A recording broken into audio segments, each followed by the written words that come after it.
Recording. Okay, let's do our audio test. So, Ruckus. Hello, good morning. Okay, Harvick. Rokas here. Harvick. I like Sturgis. Okay, and I see. Good morning. Okay. All right, cool.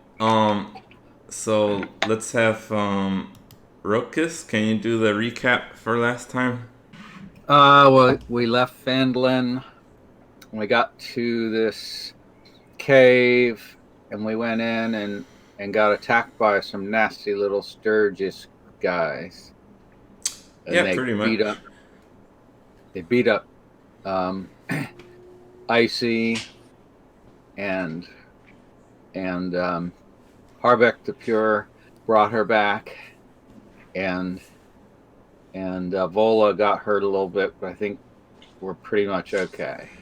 Yeah, the only other things significant was Icy found a jewel that let her see in the dark, and Oh yeah, we found a dead dwarf. Harvick looted some boots to let him be a bit faster, so evened out some of your stats. So you guys are more or less equal on those two things now. So you woke up pretty early, and then you fought and took an hour rest. So we'll say it's We've had a short rest, right? Yeah, you completed your short rest. So let's say it's about Yeah. 8 a.m. maybe. Okay. So that means it does not fix our action slots, though, right? Or our spell slots, or whatever you call them. Yeah, spell slots don't refill for your class on a short rest. Okay. Well, we are up to full hit points again. Yeah. Okay, so after resting and healing, I see she notices that her wounds from the Sturgis, they look like they're healing normally, but she thinks they will probably leave scars. Oh. Because this is basically because you went to 0. I want to do that more often if you guys get to 0, that there's some kind of lasting thing for you to remember it by. Have we picked up our caltrops yet? You bought them, yeah.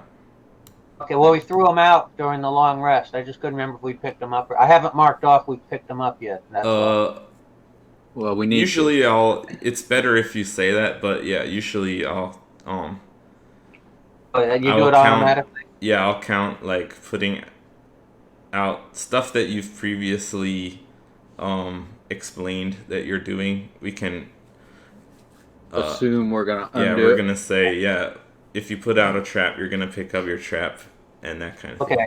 Yeah.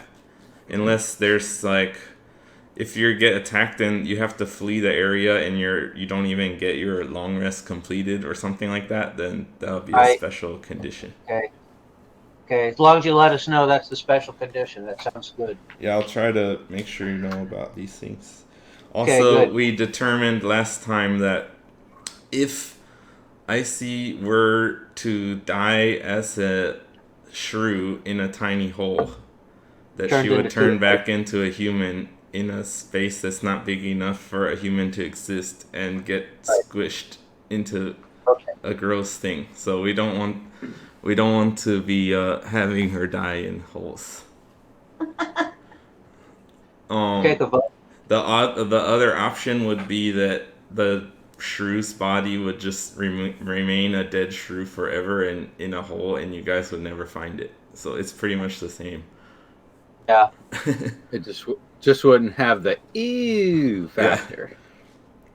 Yeah. I think the ew factor makes it more exciting. All right, so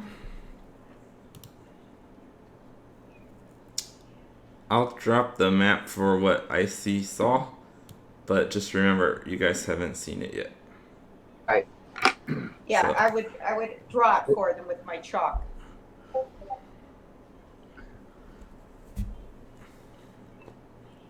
Okay. What are the three? Those are 3 side places. What do you call them in a mine? Just tunnels? Shafts. Shafts. Side shafts. Okay, yeah, but okay, I see an island, which I assume is some sort of a stalagmite, Yep. and then I see 3 round things. What are the round things? The island Stalagmites. thing is more like a supporting stone, and the Column. 3 things are the stalagmites. Okay, okay, I couldn't remember which was which. Yeah, and there's a rope tied around one of the stalagmites and hangs down where you can use it to go up and down. That was Okay. left there presumably by either the dwarves or someone else. Right. Yeah, and when we did our short rest, we pulled it up, but nothing could. Right. It'd be hard for something to come up and get us. The pit is 20 feet deep. Yeah. Okay, so right now you just finished your long rest. You recuperated from being attacked by Sturgis. Icy's the only one who's been into the next room, that to the east. And she saw a series of tunnels there before being attacked. And then she fled out to There were no regroup other with you guys. And she has now drawn a little thing in chalk for you guys, so you know generally what she saw before heading that way again. And as for the remains of the battle, there are some dead squished Sturgis laying around on the ground in the bottom of the pit. And yeah, the whole party is there and healthy enough. So now it's up to you guys. What do you want to do next? Okay, I would vote climb down into the pit again and then check the room that Icy barely saw for getting attacked and see what's in there. Yep. I'm good with that. Then you want to just go up to different places and see what we find. Yeah, but we'll have to see what that room looks like before we decide which one we're going to go through first. Sure. Okay. Okay, so you head into the eastern tunnels? Yep. Alright, so... Oh, no, wait. What about the one that goes to the Sturgis wears in the one that goes to the northwest, doesn't it? No, it was the east. Sturgis were from the east. Okay, so what about the one? All right, what about the? So nobody has been in the one that goes to the northwest, then? That's right. Nobody's been there. But that's where the noise of the waves coming from. No, the noise of the waves was pretty persistent throughout. Oh, okay. It was you even felt vibrations in the stone. Okay. Let's take a peek at the other one first. See what's in there. Okay, who's gonna lead the way there? Vola and Harbeck. Yeah. Alright, so you poke your heads in there.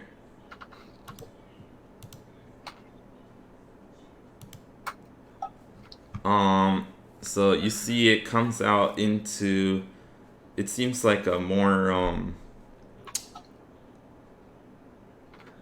a less natural hallway. Let me just read this description for that one. Okay, it says, this area consists of numerous intersecting passages.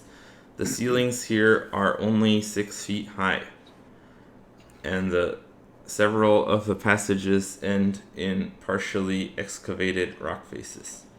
So as Vola comes in, her head is like scraping on the ceiling. She has to duck down to fit in. Okay.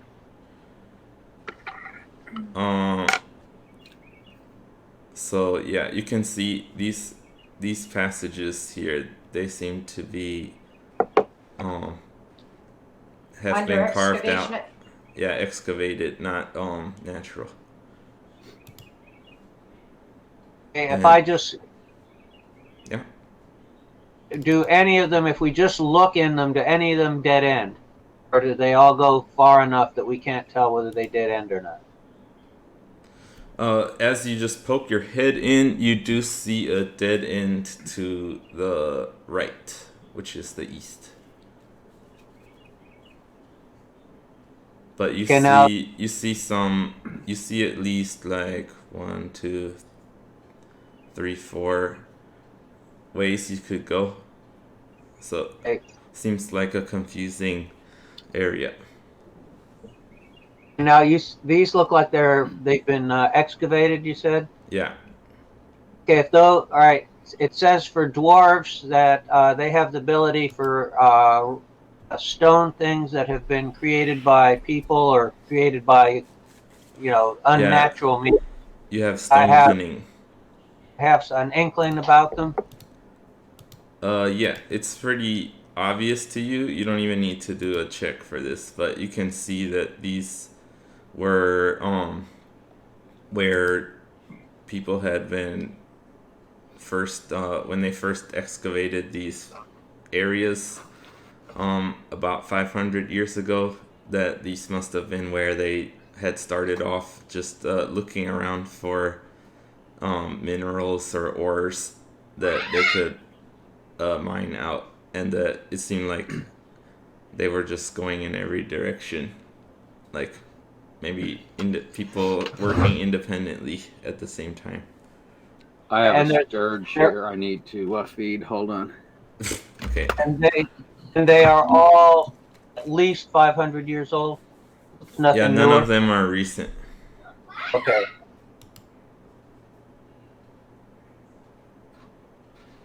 Okay, let's wait for Richie, or we'll Richie's feeding the sturges? Yeah.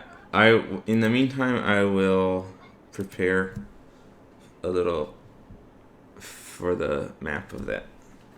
Okay. And we found one of the brothers dead too, didn't we? At the entrance, yeah, that's where Harbeck got the boots off of him. I'd say we probably want to go into the same room that had the Sturgises first, then. Okay. I was feeding my sturge, so I missed it. It was just a kind of a rough hewn out room with dead ends here and there. Well, it looks like it was mined, but they're all at least 500 years old. All the shafts. Yeah. Oh. Nothing recent. So it's not recent. Huh. So we're going back into where the sturges were. That would be my vote. Okay. Do you want the spell pass without a trace? That way we can't be heard or seen very well as we go in. I wouldn't want to waste a spell yet. Okay. Okay, now. I don't know. What do you think, Harbeck? What would we find from the spell? What's the advantage? It would just make us a little less obvious. Mechanically, it's plus 10 to your stealth rolls. Yeah. How long does it last?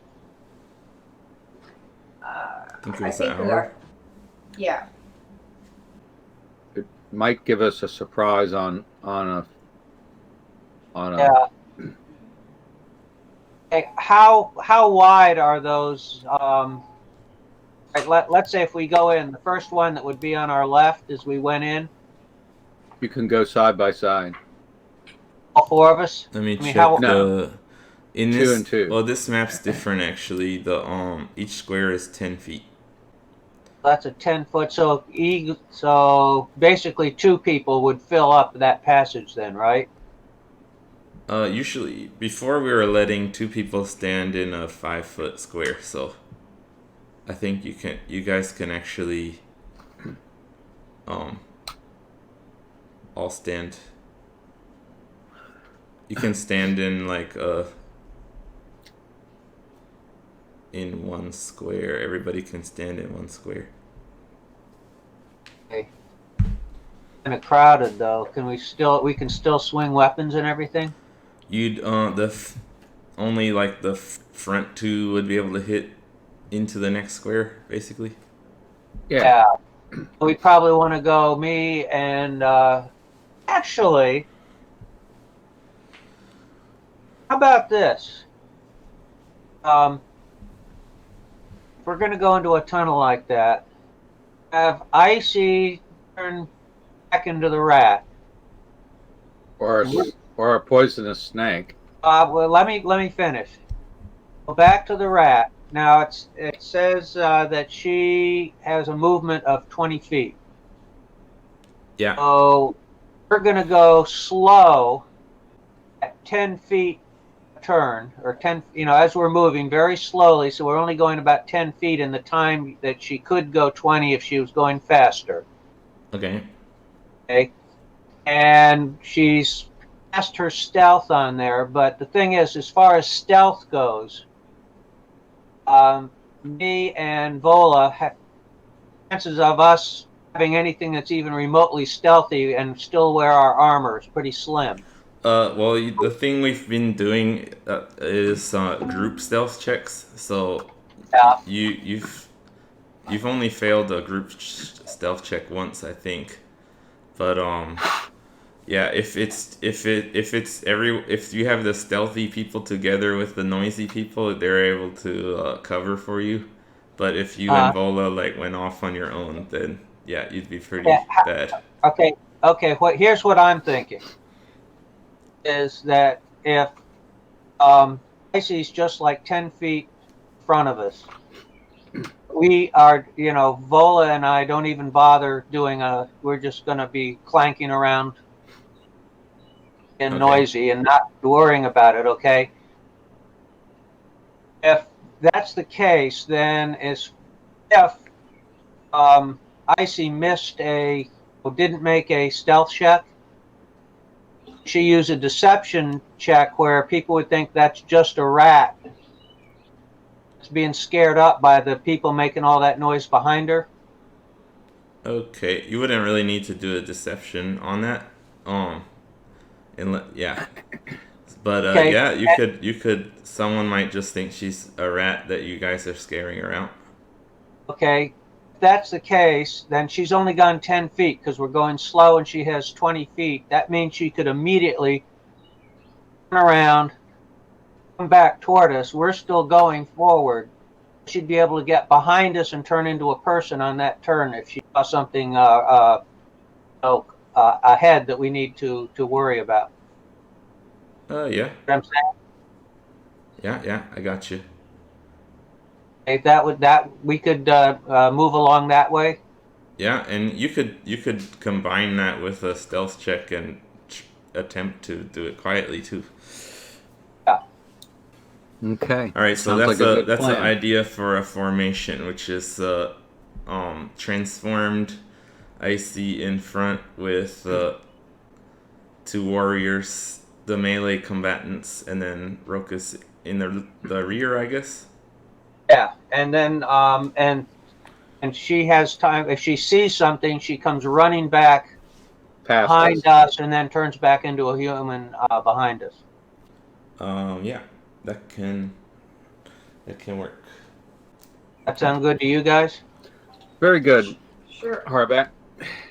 For a smelly dwarf, you're pretty clever. Okay, so Icy had a kind of traumatic experience as a shrew last time. So, how do you feel about what you want to turn into?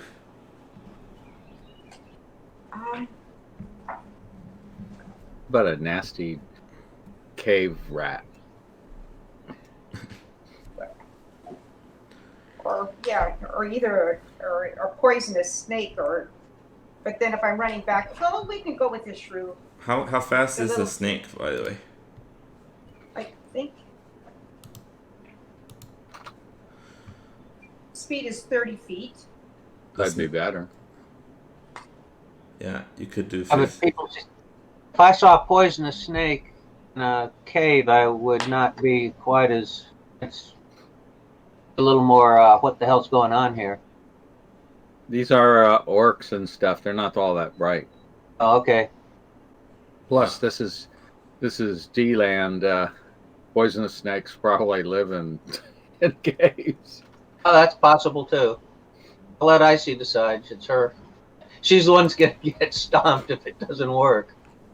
Yeah, that was my main point. Was like, you guys can suggest all you want, but she almost got like her blood drained as a little shrew. She might not think that's cool. She might not want to take that chance. So what do you think, Icy? What you want to be a snake? Got a little more speed and a little more. You're a little more dangerous. I have and it's a higher armor class as well. It goes from a rat's only a 10, and this is a 13. So. Okay. I'm also. I'll say she. Let her. She can sit there and see what the armor class is and all that sort of stuff. So yeah, she should definitely be the one making the decision. Right. Okay. So I think I'll be a poisonous snake, and then I can just. Yeah. Okay. And Cool. I'll just. You turn yourself into a snake. You're able to adapt your coloration to kind of blend in with the stony environment. I haven't thought about that. That's good. Yeah.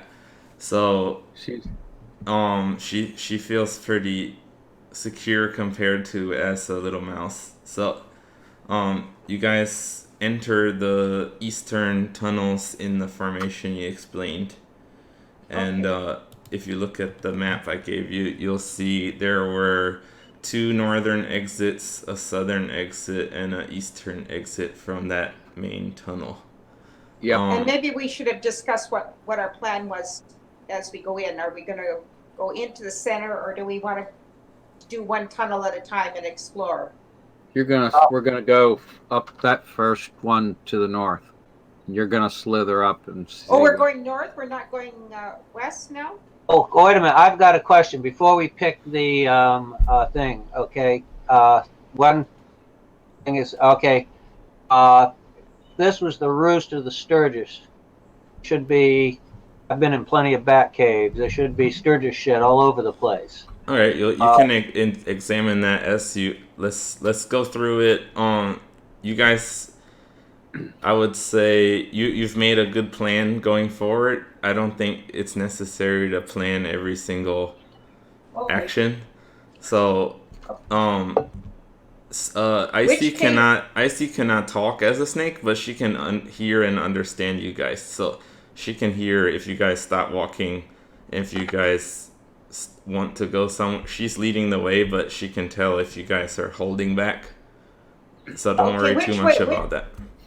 Are there? I'm confused. Excuse me. Are there me. footprints anywhere? Excuse me. That's what I was going to ask. Can I ask a question? Yeah, Icy, go ahead. Which way are we going? Are we going west or are we going northeast? We want to check the room out first.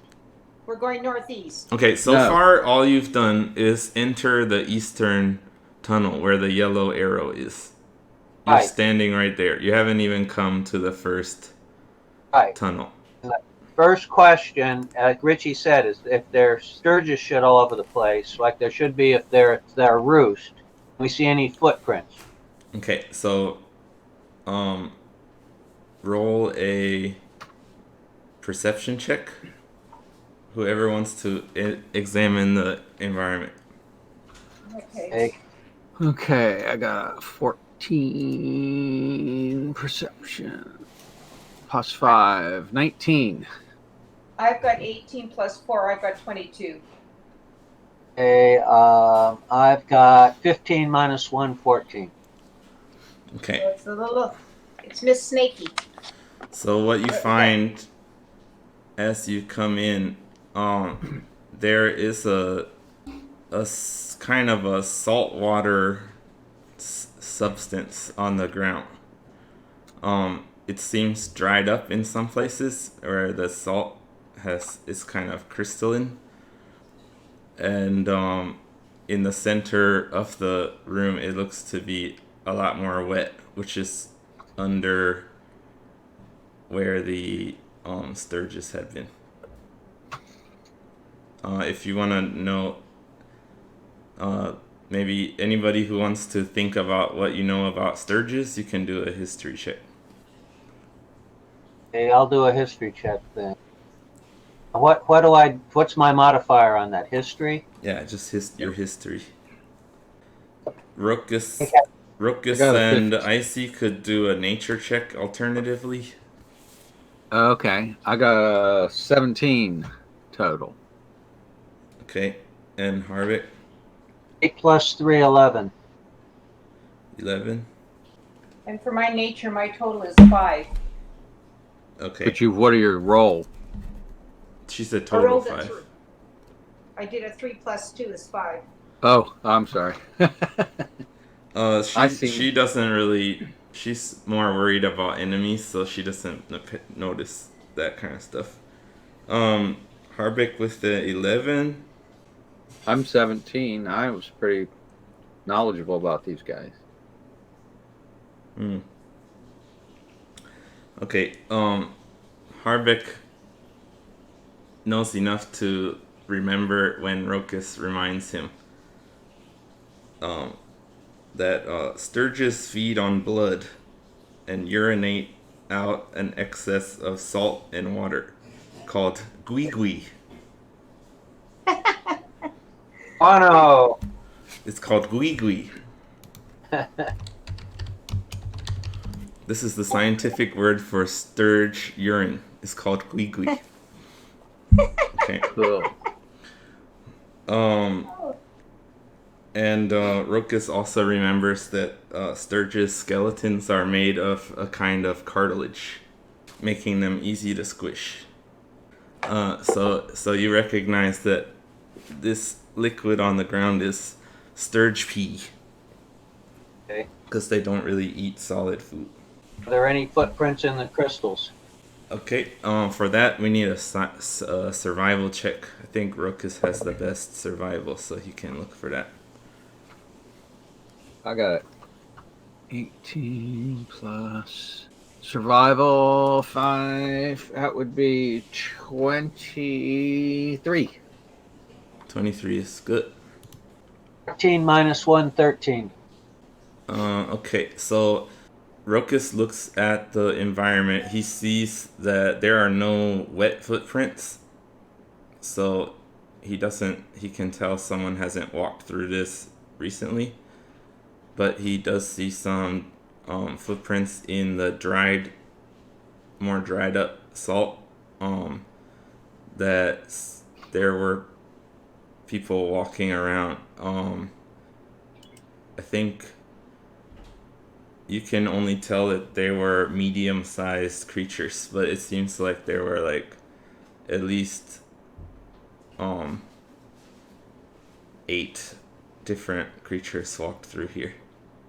And which of these openings looks most traveled? None of them look more traveled really.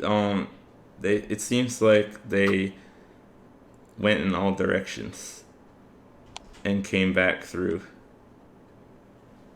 Okay. It's hard to see where they most recently went because the tracks are all over each other. Okay, now and there isn't any one like across the thing or lengthwise. Yeah, some of them were like the tracks in the middle have been like erased by the wet gwee. Okay.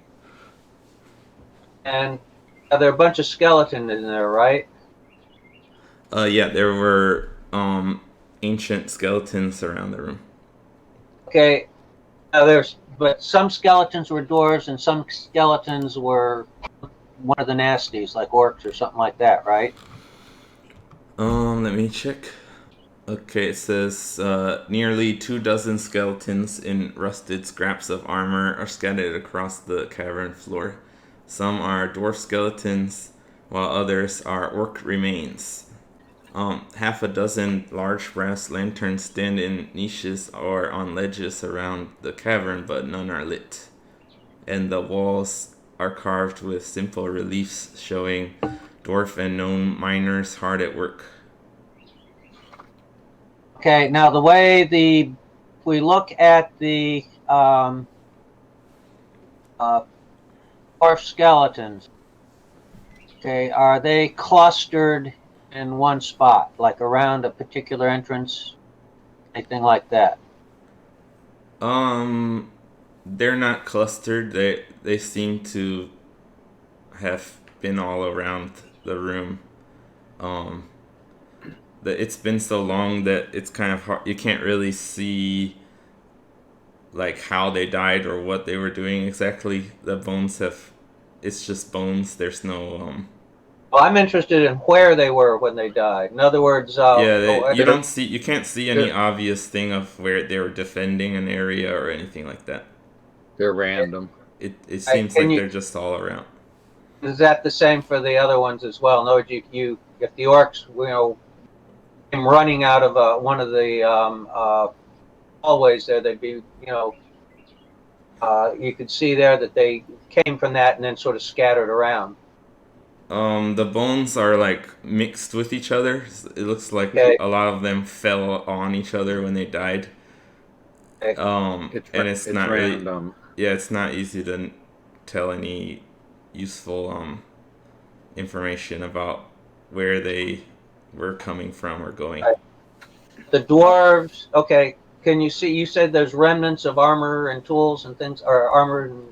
Yeah. Rusted scraps of armor. Okay. Can we tell from the rusted scraps whether or not the dwarves were surprised? In other words, if they were mining, you wouldn't see dwarf armor or dwarf weapons. You'd just see orc weapons and orc armor. It seems that they were in armor. So, yeah, they're in armor. You find you do see, like ancient weapons that have rusted and don't look particularly useful anymore. But it did seem like there was a battle, probably not just miners these being weren't killed. Miners. Yeah. But it's not. It doesn't look like the orcs ambushed the dwarves. It looks like there was an actual battle there. Yeah, it looks like there was a battle. Okay. But it's not. It's the only way you can guess that is by that they have weapons and armor. You can't really tell anything from the positioning of the skeletons. Right, but you can, looking at the armor, I mean, dwarves are smaller than the. You can recognize this dwarves had armor. Yeah. Okay. Let's go up this. Probably not a bunch of miners that were ambushed then, basically. There's no damn tools. There weren't any miners. That's true. You don't find any. You don't see any pickaxes or anything like that. Yeah, that's what I'm looking for. Okay. Okay, so let's have Rokus. Rokus, where were you interested in going? I was thinking of going north up the first shaft as we come in from the west. So I think Icy's probably in that area. So, Icy, I guess you're okay with leading the way up there? Yeah, I'll just stay yeah, you guys stay in that formation so you guys can back each other up. If we're going very slowly and looking for traps and things, do we need to do a perception check or whatever it is? That's the first you've mentioned traps, so yes, you should do perception checks for that. Perception or stealth? No, stealth is not looking for traps, so yeah, perception. I got a total of 22. Alright, wait for me. I want to write it down. I rolled an 18 plus 4, which is 22. Okay, 22. Rokus, how about you? 15. Okay, Harbit. 8 minus 1, 7. Okay, Viola? Yeah, I need to do... That's Vola. Vola. always give everybody a different name. 17 plus what? Where's my cards? And can I have be a Just a rattlesnake? That way, if I can I say that clarify? again, I see. I'd like to be a poisonous rattlesnake. That way, if I see something, I can at least rattle and let you know that I'm seeing something before I head back. All right, I'm fine with that. You can have a rattle. Yeah. You guys are only about 15 feet apart from each other, so they can see you. When you go around the corner, yeah, maybe there's a moment when they can't. Alright, and also just so you guys are aware, if there's something that you are not looking for actively, I use your passive perception to see if you notice it, if it's not something you've specifically asked for. Okay. So yeah, we're looking for traps and pits and trip levers and trip wires. Okay. I have your... And that's coming from the ceiling. And any hidden doors or entrances. Okay. I have those numbers marked down, so I'll reference them if there's something for you to see. Okay, let me check this now. So you are going up there. And how stealthy can we move? Okay, yeah, let's do that. We'll do a group stealth check. So everyone roll stealth. I have to do twice and do the lowest one, right? Right, you have disadvantage. So that's how you do it. Roll twice and take the lower number. Oh, well, I got 19 and a 7. So 7. And what's my stealth? Stealth is dexterity. So as a snake, do I have to do one?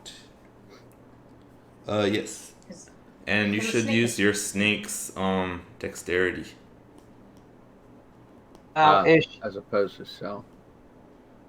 Is she far enough ahead that if she turns a corner or something like that, that our stealth is it's her stealth just because she's far enough ahead of us?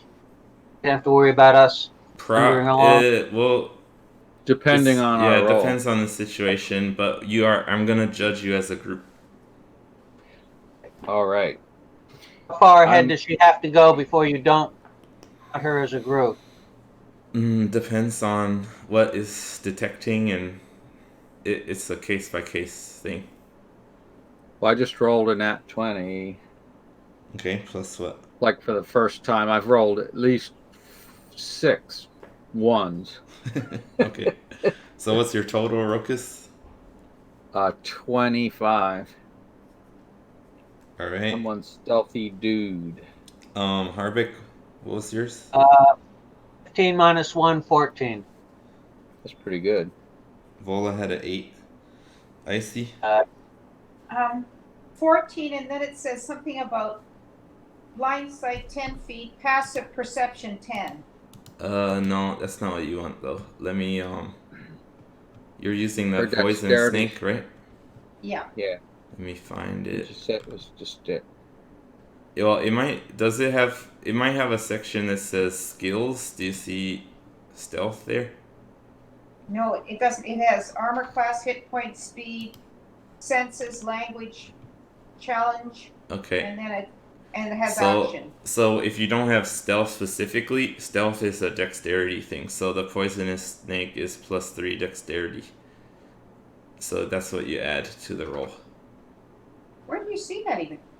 Okay. Where? Yeah. Yeah, they have strength, dexterity, con, int, whiz, and charisma. Yeah. So it says +3. Yeah. So what was the total then? 17. Yeah. All right. So 25, 17, 14, and 8. So for example, if you came across something with very good hearing, you might need over 20 or something, let's say, for example. And then maybe its range of hearing is like a lot bigger than someone else's, and then the environment's different. So I can't really tell you how far you need to be. You know what I mean? You could also come across like a dumb ogre who can barely hear, who's looking the other way and around the corner or something. So, but if we're doing it as a group check, so if as long as 2 of you are over this whatever its number it is, that you will all pass. Okay. Okay. Yeah. All right. So you are checking the hallway, slowly proceeding and trying to be stealthy. Okay, now at this point, we've got lanterns. You all No, have you have torches, we all- but you haven't lit any of them. You can Okay. all see. You can all see right now. Okay. Okay, we have. Do we have a? All right. Do we have a way to light the torches? Yes. Not saying I'm gonna. She can make magical fire and yeah. Why do you want to announce our presence? Oh, that's. I didn't say I was going to light it. I want to know, if later on, if we can Yes, we can. we make fire? I have fire starting apparatus, and Icy can make fire just magically. Okay. In that case, okay. Now I've got 4 flasks of lamp oil. What are those flasks made out of? Glass. Okay. In that case, what I want to do is I want to get some off a little bit of the blanket that I have Okay. and take out the stopper. We've made fire bombs before.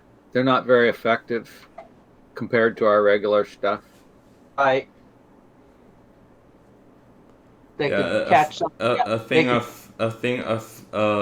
A little flask like that, it wouldn't even do damage. It would just splash. Light the place up. Make a Molotov cocktail. Yeah, you need a big bottle for a Molotov cocktail, and those only do 1d4 damage. Yeah, I made them early on when our foes were much weaker. At this point, they're not much use. Okay. Yeah. Okay, so I'm slowly moving in front of the group. I'm about 15 feet ahead of Harvick and Vola. Yeah. And I'm looking around. Okay, so the first thing you come to is a intersection. You to the left you see a cave in. To the right it seems to be a long hallway. And north there's another hallway. You can't really see any details about that. Left is cave in.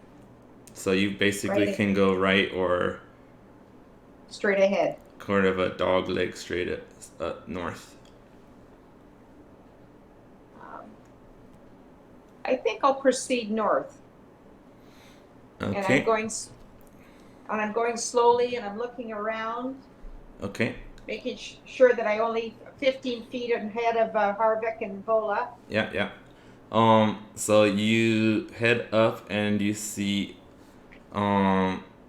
ways to the 2 different exits to the west, but you do see there's a way to the east. It looks like slightly different, but you can't really see into that. Okay, so one of them is an exit, so I can see blue skies out there? No exit. I'm just saying from this hallway an exit. Okay. But yeah, it's just another hallway. It's just carved slightly differently. Okay, I'm going to continue up that one. Okay, so you look around that corner and you just see that there's a door there. I'll just wait for the rest of the group to catch up with me, and then I'll slide under the door. Okay, cool. So you stop at the door, and then everyone follows you. Before we start opening things, it would seem to me. Oh, she's I think not I'd rather opening. check out. No, check everything out. I'm going to slide under the door. But just take a peek. Don't actually go in. Just take a peek. Alright, so as she starts to stick her head under, Harvick says, "Take a peek. Don't Don't go in. Whispers quietly. Okay. So that's up to you to do what you want. But so Right. you stick your head in there, Icy? Yeah. All right, I let me look describe. around. Let me describe before we do anything else. Old stone bunks in orderly rows line the walls of this chamber, and a corroded iron brazier full of old coals stands near the middle of the room. The bones of a half-dozen dwarves and orcs lie strewn about, clad in scraps of armor. 3 gray, hunched figures squat among the remains, pawing at the scraps and gnawing on the bones. This is something Icy has seen before, and she recognizes it as a ghoul, which you guys fought on one rainy night in the mud. They seem to be looking for food, but they can only find these old dry bones that they're cracking open. There are 3 of them. Are ghouls, they undead? Yes. I think so, yeah.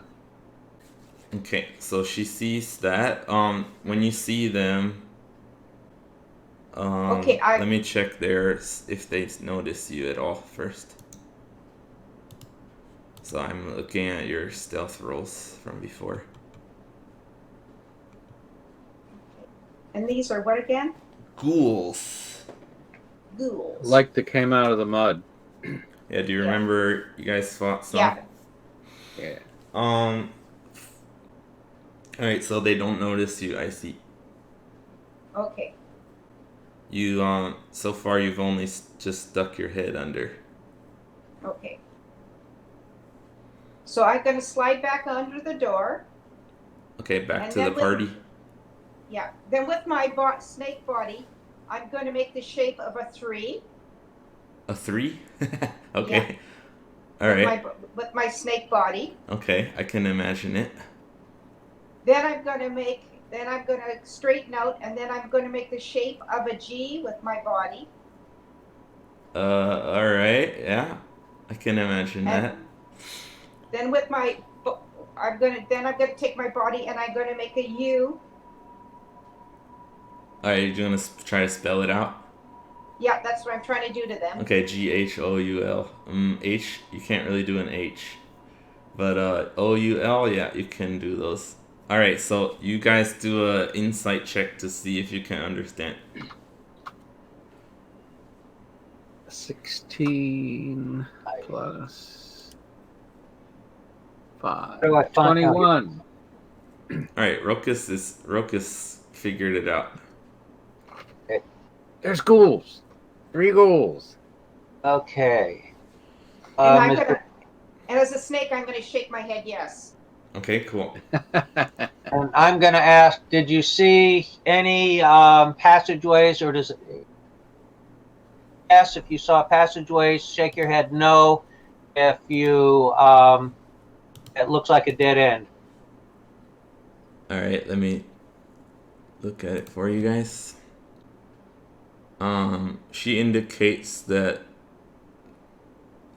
she... What was... You said a dead end or what? I want to know, is there an opening, or is it, there's an opening there, it looks like it continues on at some other place, or does it just look like it's a room with no other ways out of it? She indicates that there is another way out. Okay. I shake my head yes. Yeah, I didn't remember which one it was, but yeah, she says it's not a dead end. Okay. Indicates that. I indicate that it's not a dead end. Okay. I'm gonna ask Icy if we open the door. What are they far enough away that I can shoot them with my bow? Okay, well, so I'll tell Icy they're just about 10. There's 3 of them, so I guess the closest one is 10 feet from the door. Okay. Actually, no, I think basically all three of them are 10 feet from the door. Okay. So Icy, do you think that is... Would you say he can shoot at them? He might be better off with this. They're squatting, aren't they? Well, she can't tell you that. Yeah, I can't talk. Nod your head, yes or no. Are they squatting? Yes, I'll shake my head. Yes. So it'll take them. So if we prize them, Squatting's not prone, so that wouldn't mechanically like take any of their movement. okay. Prone, if you're laying like on your face, basically, then you have to use your action to get up. Or sorry, not action. Your half of your movement to get up. But squatting is you're still on your feet, so you just stand up. And So I do we would wanna imagine they could run kind of squatted down too. Well, I'm really stealthy. My idea would be let me open the door and shoot at them, and see if I can sneak attack them. Okay. Well, how about this, Richie? You stand back a little ways, and we'll open the door. That way, if you don't, we You can pull get the door open and I'll shoot. Yeah, that way we can step in front of it, so that because we have way better armor than you do, and it's two of us whacking at them. Okay. Yeah, you have enough space to do that. If you'll as be a shooting snake, past them, so if you roll a 1, it's gonna hit your ally. Okay. But So that's only on a 1, so not super likely. What time of day is it? Well, it doesn't affect the light in here really. Oh, but It's affects morning. it. No, but it affects whether or not. Okay, unless it's fairly late. It's early in the morning still. It's morning. And 9, Icy should stay as a 8:30. snake. It's Icy morning. should stay as a snake, is what I was getting at. Yes, I'm going to sneak because I can actually get behind them and bite them on the neck if I have to. I can actually be part of the attack. Right, but stay out of the. Yeah. If I'm needed, I have Right. Action of bite. Yeah. Okay. So let's. All right. So as we start this combat, let's make sure we got you. I will do. I think I'll just show you. Maybe I'll show you on the actual map this time. I don't know if this is a good idea, but let me try.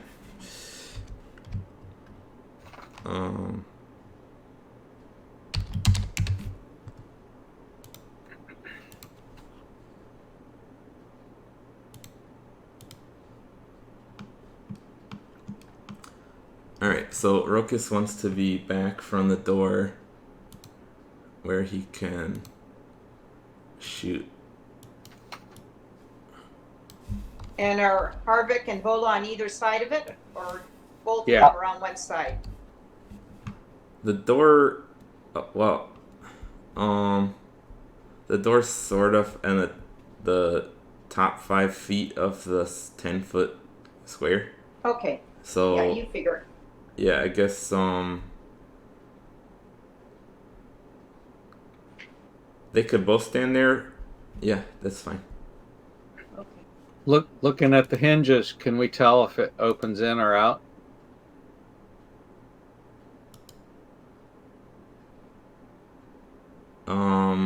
It opens into the room. Okay. And there's no hinges visible from our side.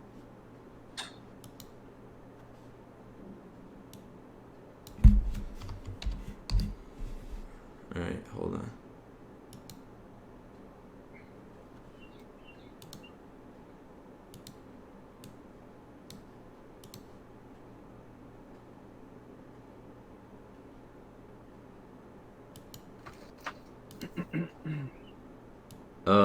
Harvey, can you see purple? Okay, like more more blue, or does it? I can see blue and purple. I just have trouble telling the difference between the two. But I mean, I can tell they're different. Okay. I was gonna use purple for Vola. And I see green normally.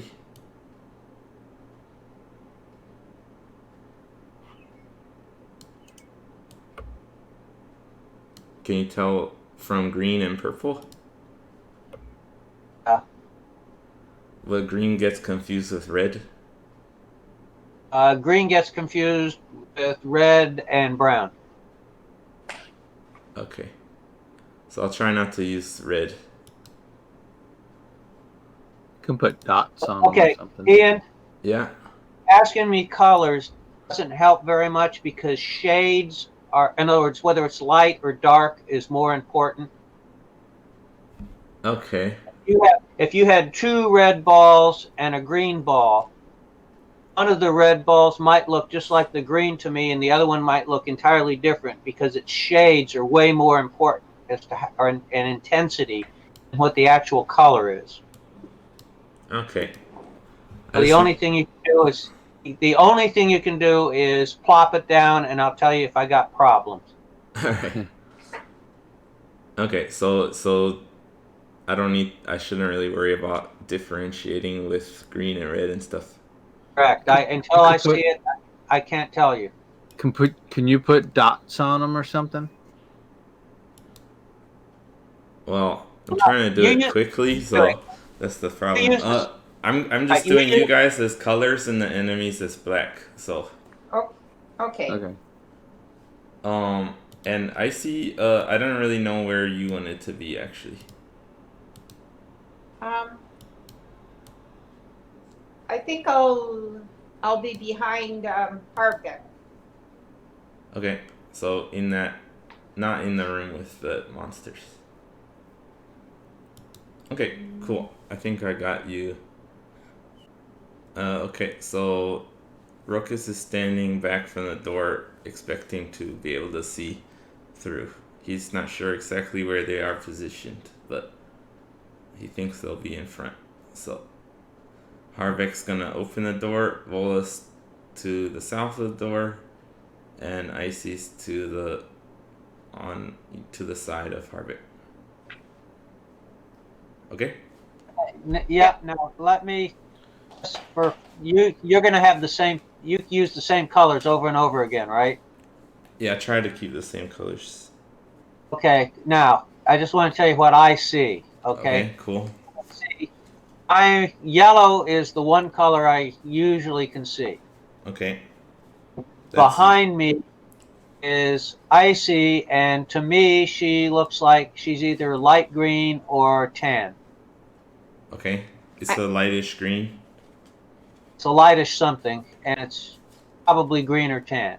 Okay. I mean, I'm just telling you it's green. But yeah. Yeah. Okay. And if you tell me if that's green, that can be green for the rest of the game. Okay. I don't know if I can consistently get it perfect though. So, well, I'll help you. Green is my favorite color, Ian. All right. Well, what I'm saying is that anytime you say this is green, I'll know that's what it is. Okay. Okay. Right. Now you have Ola and Rokus. Yeah. Yeah. They look identical to me. I cannot tell one from the other. Okay. Huh. So I need to make one of them a lot lighter, maybe. Yeah, a lot lighter or something. But those two look identical. I can make Ruckus like a really light blue instead. Okay. But we'll keep it like this for this time. We'll keep it like it is now, right? Okay, cool. Thanks for the insight. Let me set up. This time I did it this way because I wanted to show you the room on the map at the same time. Oh. But Okay. yeah, I don't know if this is because I have to like redraw it again on the whiteboard, so I don't know if I'll do it this way every time. Either way is fine.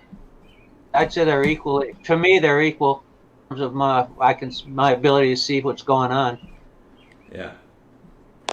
the good thing about the magnets is that it's not only color but shape, so that should help you a bit. And also they will be more consistent because they're the same physical object. And Richie, you can use, or Rokas, you can use that arrow of thorns thing too. Kill them all. I don't know if I want to waste a spell on 3 ghouls. The thorn thing is a spell? Yeah. A bonus? Yeah. Okay. Okay, so let's do the initiative now. I am. Oh, I guess I'm not ready. But roll your initiative first. I'll ask for it. Okay, 9 minus 1, 8. Alright, fine. Got it. Vola, let me do hers. 6 plus 1. 7. Okay, Rokus. 16 plus 3, 19. I see. A total of 13. 11 plus 2. Okay. Let me get these guys in order. Okay, combat music starts. Dun, dun, dun, dun, dun, dun. No, just so Harvick swings the door open quietly so that Rokus can line up a shot. So let's go initiative order. First in the initiative is a ghoul who is surprised. And next is Rokus.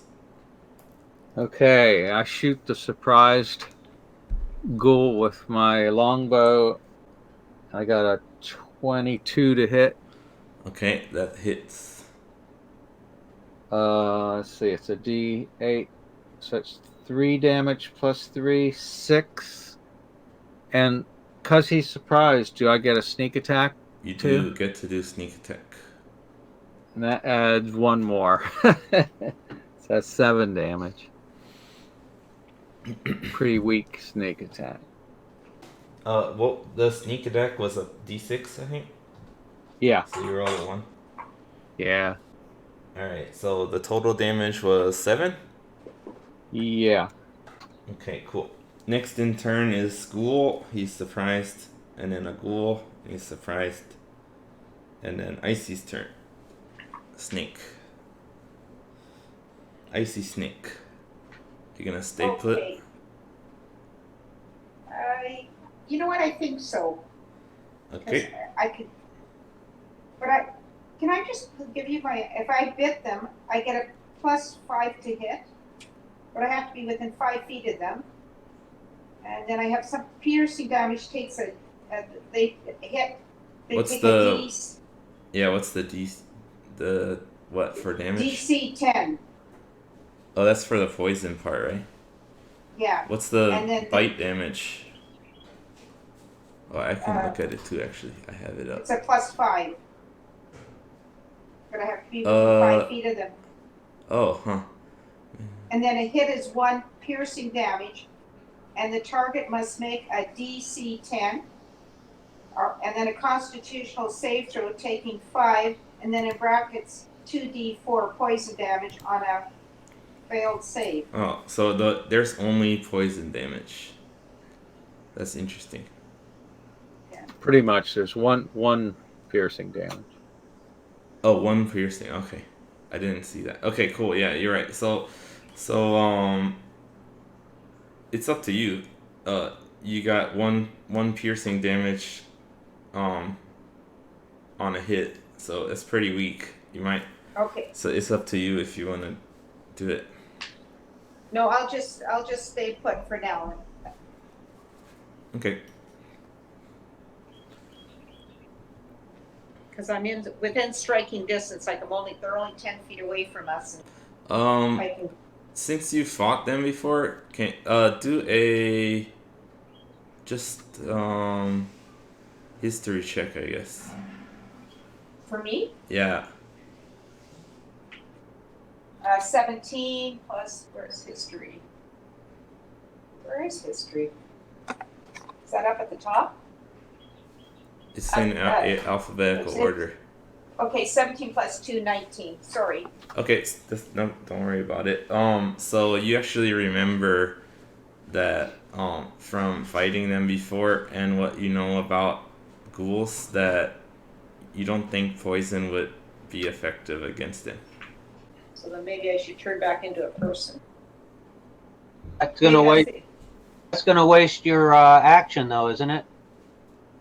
Only have a matter. She can turn back. I think she has 2 more times that she can turn into animals. If it's early morning, I would not. I'd sit there. I'm yelling at her to stay as a snake. Yeah, I think you guys discussed that already. Harvey can't really yell at you on your turn, but you had discussed that you're gonna you're gonna stay as a snake unless something got serious. Okay. Yeah. Okay, cool. So let's move on. So Harvick's turn. You're about 10 feet from the closest ghoul. I'll stand pat and get ready for them to attack me. Okay, you can either prepare an attack or do a defensive action. I'll prepare for an attack. Okay, if it gets in within 5 feet, you'll hit it. Right. All right. Next is Vola's turn. She sees you, and she goes for the same. She's getting ready to swing at something. She's a little bit out of the doorway, so she might not be able to see them as early as you. Let me check it again. Yeah, I think like they'd kind of have to be on you before she could hit them. Okay. But she's a bit hidden, so that's good. Right. Yeah, they can't get at her right away. Okay, so next is top of the order, the ghoul which was hit. When it turns around, you see it has. Excuse me. Yes. Ian, you had ghoul, rocus, ghoul, icy. No, Harvick. There's 2 ghouls. 2 ghouls at the front. Yeah, ghoul, rocus, ghoul, icy, Harvick, Vola. Okay, I didn't know there was a second ghoul in there. Yeah. When the first ghoul turns around, you notice it has like gross looking yellow eyes. Look like a putrid yellow. It runs over to bite Harvick. So Harvick gets to swing at it. Roll to attack. Okay, so let's see. I have a. All right, let's see. I'm doing the 20 to see the hit, right? That's right. So I have 17 plus. All right. What's the modifier for hit? When you look at your weapon, it should say +7, I think. Plus 8. That's to hit? Oh, is it +8 now that you boosted your strength? Yeah. Okay, cool. Okay, that's 17 plus 8 then? Yeah. That is a hit. Okay.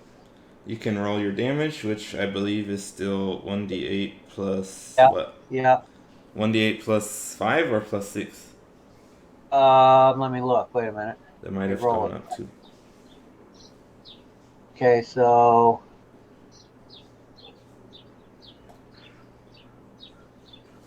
so hit plus damage is 1d8 plus 6. Okay. Yeah. It went up because you increased your strength.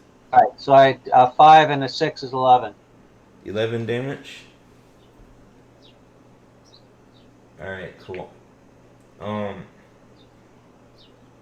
So as it runs up to attack you, you slice at it and you cut one of its arms off and it goes flying off. But it's still there and it runs up to bite you with its grabbing you with its hand and trying to chomp at you with its mouth. Let's see if it hits. Okay. That is 17 to hit. I've got an 18. So that misses. So it grabs onto you and starts snapping its jaws at you, but you're able to shove it off and it doesn't hurt you. Next is Rokus's turn. So you can see that one there. It's kind of blocking the view, so you pretty much can only see that one. Okay, well, I'll shoot him. Okay. I got a 17 to hit. You hit. Got a 1 + 3, 4 on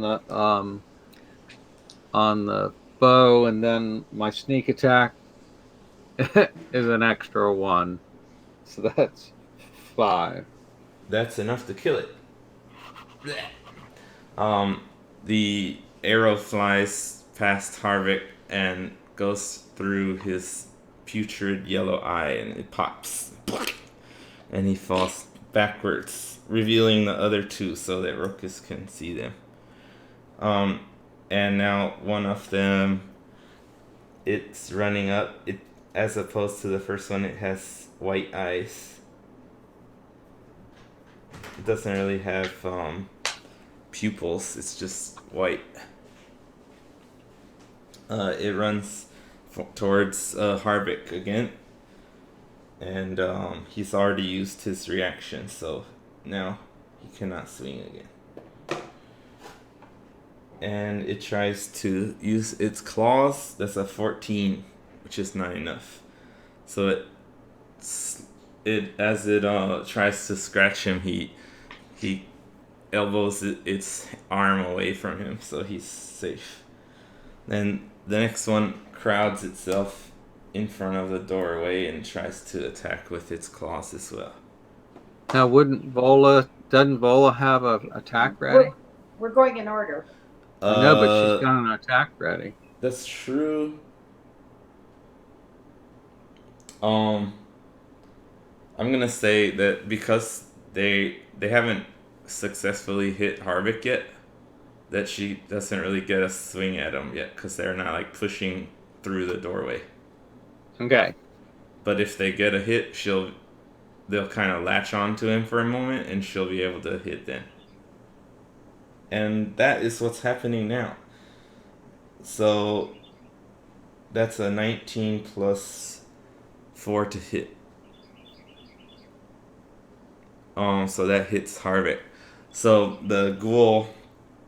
the second ghoul runs up and grabs him by the shoulders and starts slashing at him. Doing let's see. Doing 7 damage. Okay, now I went up a class. I became like an armor master or something like that. Okay. Don't you subtract 3 from that for in terms of hits? This is slashing damage. Does that count for your minus? I believe so. Alright, check it for me. How do I check it? Go to your feats section. To my what section? Feats. I think it's features and traits or something. Oh, features and traits. Yes. Okay. Then look for Armor Master in there. You have to scroll. I'm scrolling. Channel Divinity. It says, yeah, okay. It says Heavy Armor Master. Okay, when you reach, that says, that's Paladin. While you're wearing heavy armor, bludgeoning, piercing, and slashing damage that you take from non-magical weapons is reduced by 3. So that does apply in this situation because it's claws slashing at you. So they're not magical weapons. So you do get to reduce that by 3. So 7 minus 3. Okay. So you get 4 damage. Okay. And because they are like grabbing onto you while they're slashing, now Vola has a good look at its arms coming through the doorway. And she's going to get her attack reaction. Um, that's a 13 to hit, which does hit. So she can do her damage. Ooh, nice. 11 damage on this guy. White eyes. This is actually the third one that she's hitting. Oh. Okay. This one has purple veins.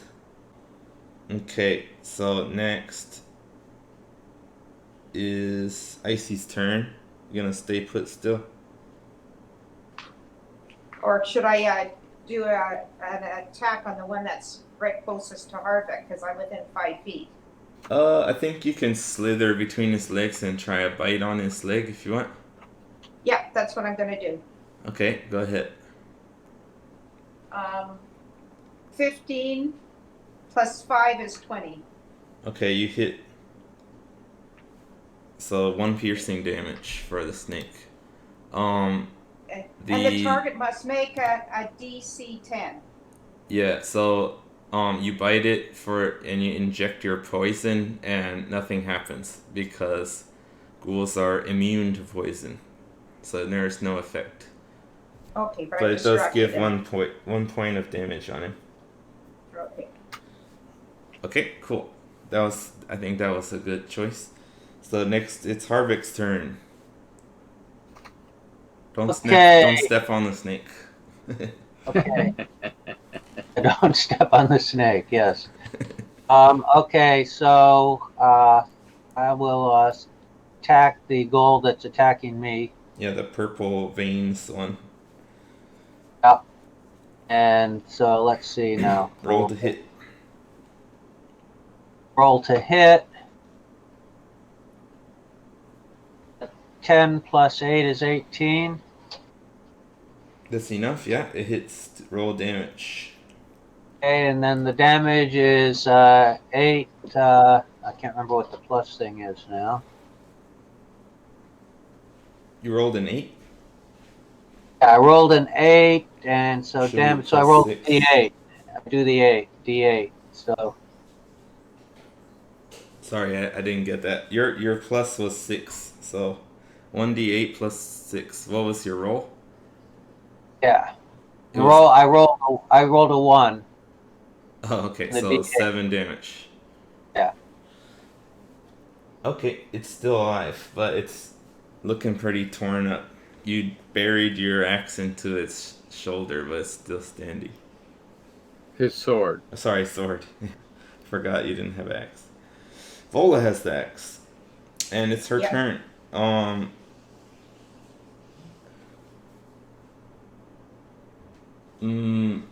Okay, she kind of squeezes next to you, and she has enough space to attack the purple one. So, I'm gonna go for that. I buried that axe in his head. 1 miss, and second one's a hit. Okay. 7 plus 2 damage. So she finishes the job and uses her axe to cut its head off. That's ghoul number 3. Yeah, so the white-eyed ghoul is the only one left. It's back to Rokus's turn. You can see the white-eyed ghoul past them, so you can go ahead and shoot. 16 to hit. That hits. All right, and that would be 9 total damage. Is that including sneak? Yep.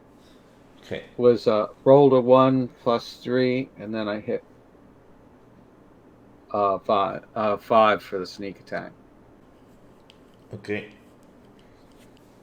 Cool. Okay, white-eyed ghoul's turn. It's gonna attack for Harvick. Oh, natural 20. That's it. All right. It smells the blood and guts of its friends and has gone into a feeding frenzy and tries to bite for your neck. And it clamps on with its nasty, sharp teeth. And let's see. Ooh, nasty. That's 22 damage. -3. It bites a chunk out of your neck. Shit. It's 22 -3. Let's see. No, its bite is not. Oh, it is piercing damage. That was one of yours? Yeah, piercing. Oh. You're right. Okay, so I said 22, right? So 19 damage? Okay, cool. 19 damage on you. So Done. yeah, it took a nasty bite out of your neck. And now it's Icy's turn. I'm gonna bite its ankle. Okay, bite its ankle. Okay.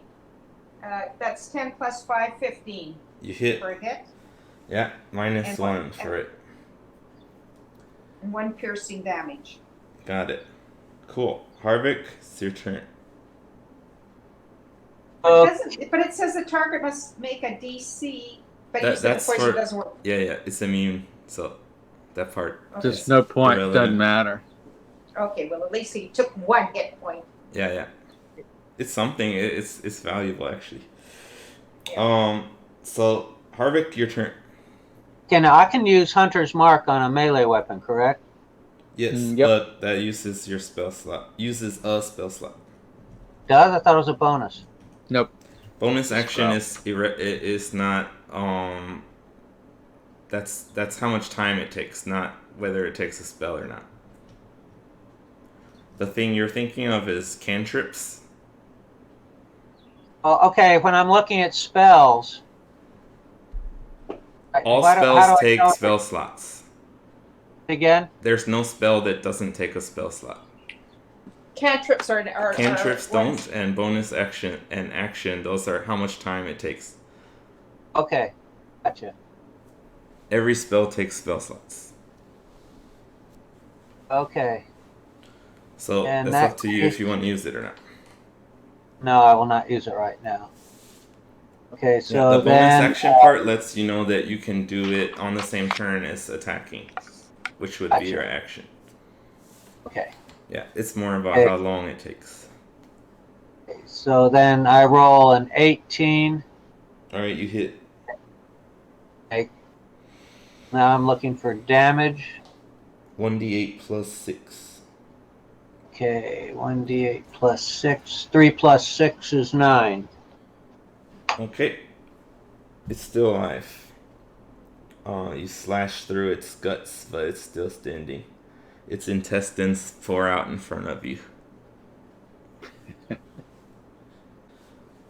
Okay. Next is Vola's turn. She's gonna swing at this guy too. Miss. Okay, Rokus, your turn. Okay. I rolled it. 18 plus 7, 25 to hit. 25. 25 to hit? That hits. Yeah. And he gets 10 total, 9 total damage. 5 Alright. plus 3 and 1.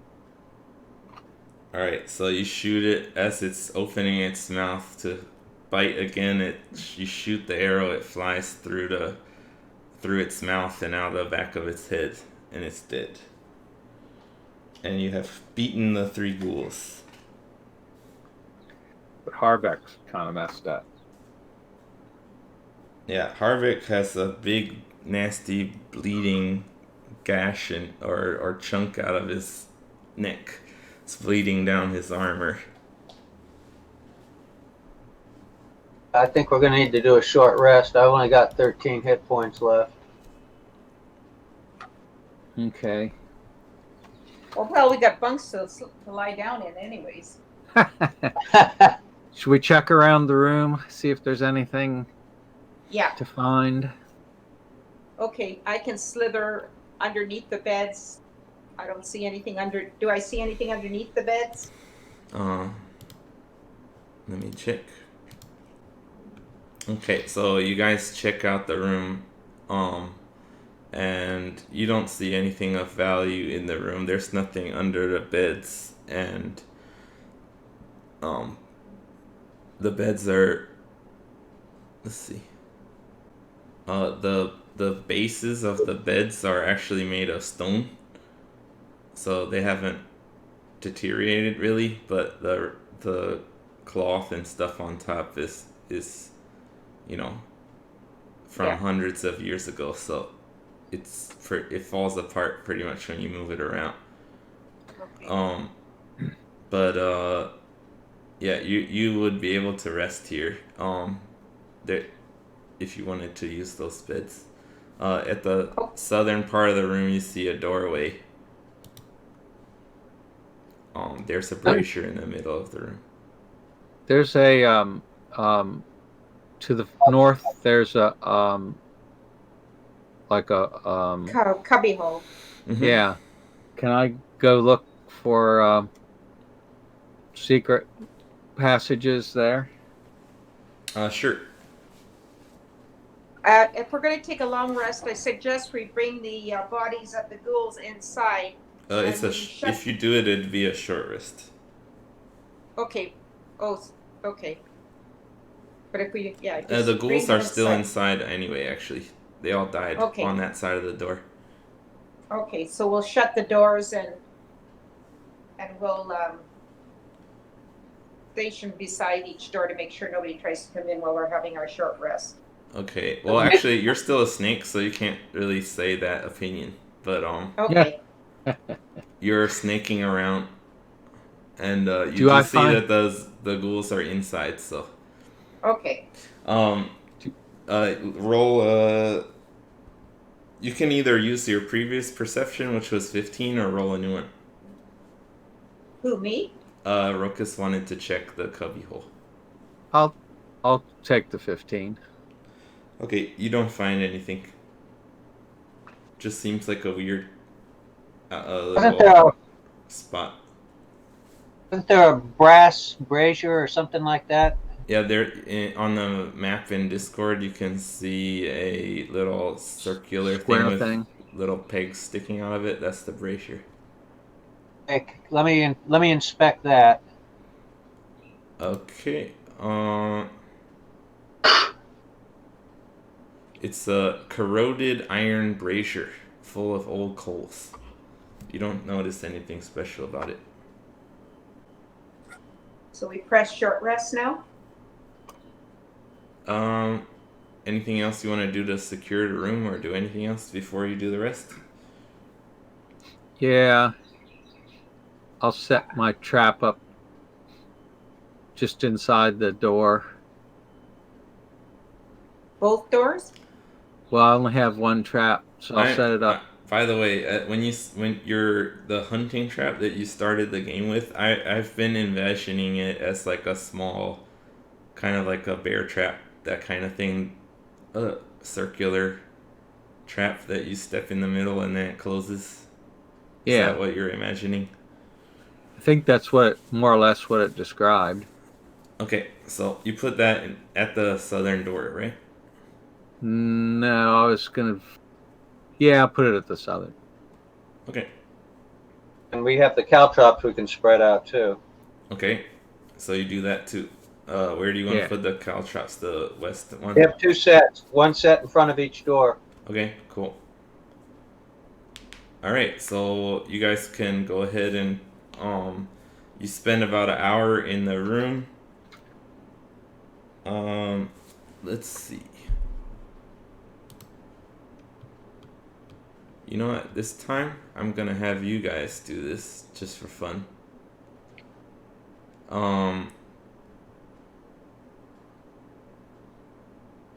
Icy. Yes, sir. Roll a d20 and tell me what you get. 15. Alright. So an hour passes and nothing comes to bother you. Okay. So you can all click short rest. Okay. So when you click it, it tells you what your hit dice are. Harvick, you've used a few of them already. Is 2 plus 3 is 5. So you get 5 HP back during the short rest. That's not much of a help. Not much of a help. Do you have a healing potion on you or anything? I can lay hands. Then do that on yourself.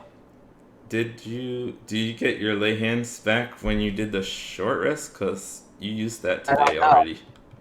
I don't think so. It'll tell you. I can do a cure wounds on him. Yeah, it's long rest, so you've already used all 20 of your pool on healing icy from the Sturgis. So you don't have laying hands yet. I can do cure wounds. I think I can too. Alright, one of you can do it. See how much you get back, and then we'll see if I need to do it too. Okay, I have a 1d8 plus 3. Yep. So d8. Yeah, 1 plus 3 is 4. Alright, so that took a spell slot. Make sure you mark it off. Okay, I'm gonna do one for him, and I got 6 plus 3, so you got 9 more hit points. It still only brings me up to 27. Oh, that's about, unless you're gonna keep healing, that's about all you gonna get. I can go up front. I could just put on my armor and get out my sword and go with full up front. How many hit points do you have? 31. I'd say 27 with the heavy armor I have. I'm still better shape than you are for something like that. Yeah, what's your armor class, Rokus? Up. With the shield, it would be 17. My question here is, can't just sit around and do a long rest. We have to go on. You can wait. It is about 9:30 a.m. You could wait till like 10 p.m. to go to sleep, but you would have many chances to encounter. Things could possibly come bother you, but we could do that if you want.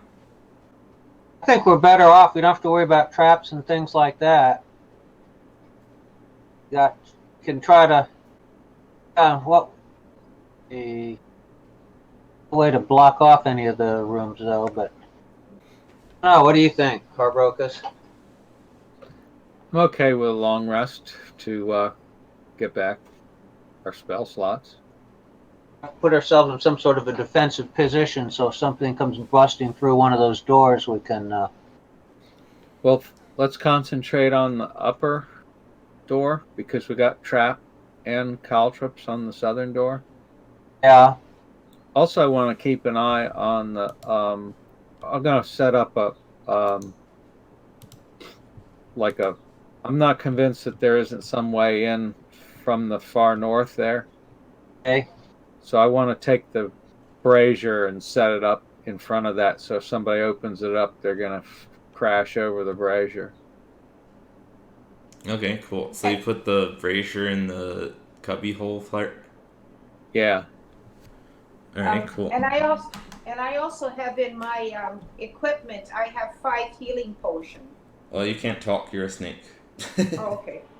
Okay, now what I would like to say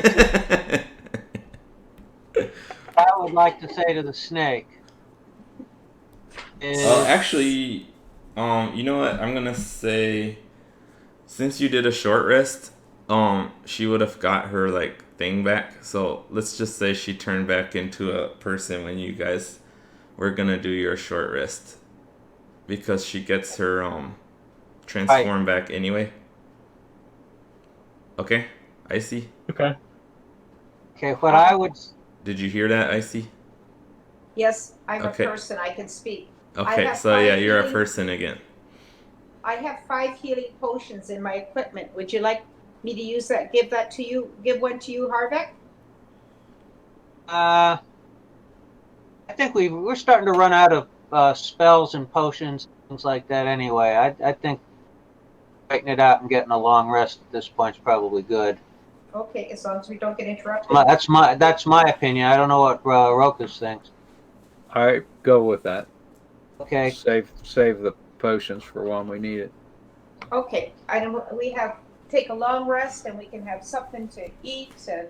Okay, so you guys, you put the brazier in the front. In the top, you put caltrops on the west door, and a trap and caltrops on the south door.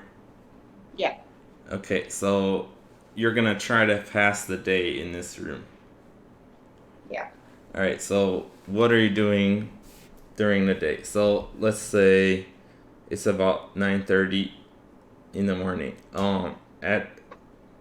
From that time, where are you guys gonna start off? What are you doing? I'll ask you one by one. So Rokus, what are you doing? I'm meditating where I can see the west door and the cubby hole. Okay. It's about what, 10, 20 feet from it? Yeah. Or all the way to the back wall? Well, if I get to all the way to the back wall, I won't be able to see the cubby that well. Okay. Yeah, that's true. So you're kind of in the middle of the room. Yeah. So, I see where you're a human, so you can do whatever. I'm gonna be just sitting on one of the beds and I'm having something to eat, and then I'm gonna inspect all my weapons and make sure they're all in good shape. Okay, cool. Which bed do you think you'll sit on? The upper right corner. All right, cool. So I can lean up against the wall in the corner. Okay, cool. And Harvick, what are you doing? I'm gonna stand in the center where the brazier and the ghouls were. Okay. I'm gonna be there with both doors open, and that way I have a clear line of sight both ways, so I'll be able to see if something is starting to come in toward us. Oh, so you want the doors open? Yes. All right, Rokus, you see Harvick go open the doors. Any comments? Yes, there's a way to lock them. Is there a lock on the doors? There's no lock. Okay. The way we busted open, we surprised them. He did it, so I don't want someone doing that to us. Okay, I'm all right with that. All right. You keep an eye on the southern one. I can see the western and the cubby. And if we're doing that, we could do pass without a trace that way. That only lasts an hour though, and you're gonna try to pass the whole day. Okay. Vola's gonna hang out in the bottom.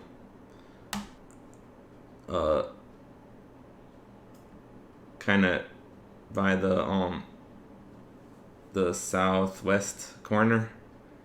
So she's not. She can't see out the doors, but things wouldn't be able to see her either. Yeah. She could sneak attack them.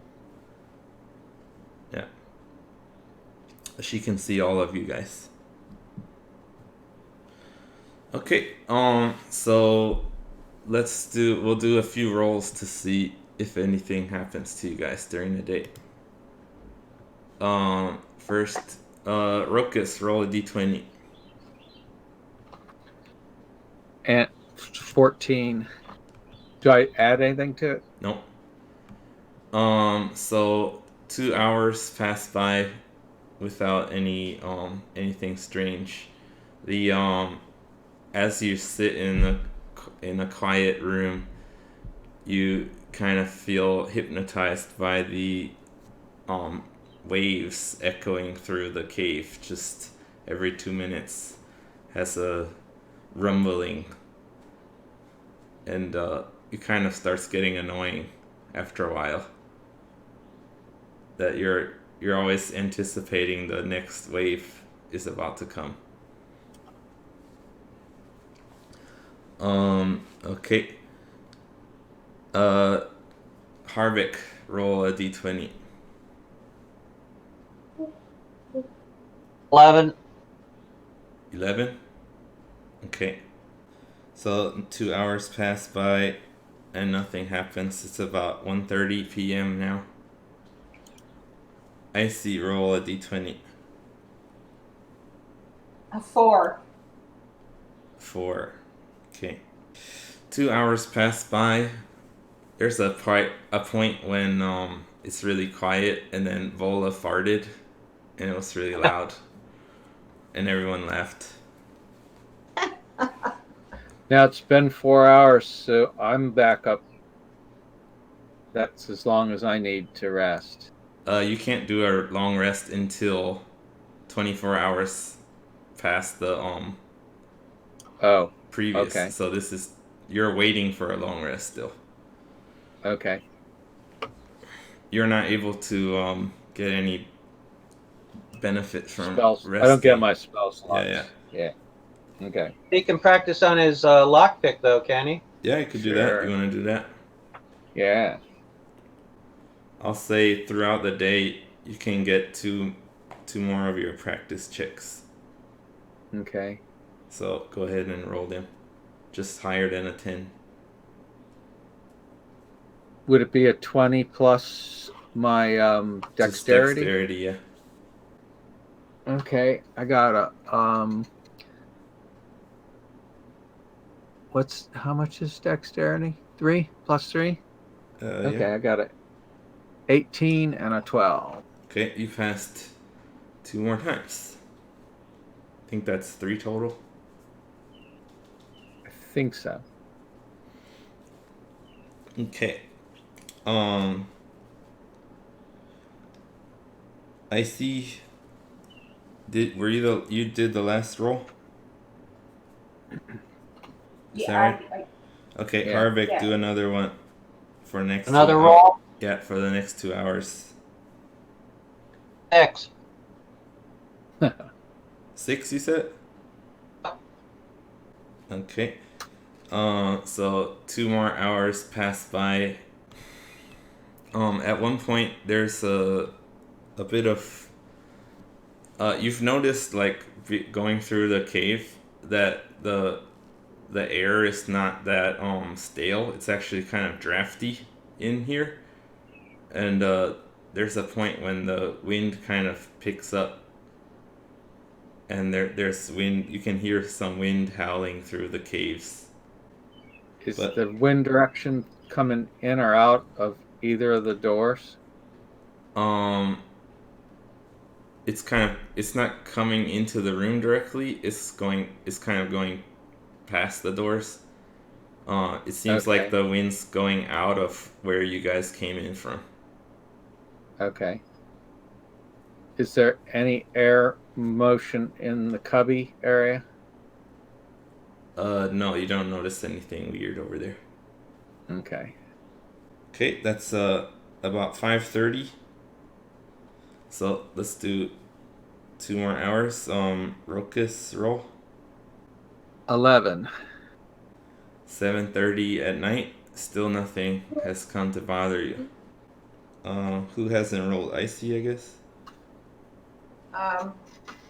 Vola. Oh, well, I mean, that's me. So I'm letting you guys do it. Okay. I rolled a 17. You rolled a 17. Okay. Yeah. Can we stop for a GG break? You mean Gwee? Can we stop for a Gwee? Yeah, I need to Gwee also.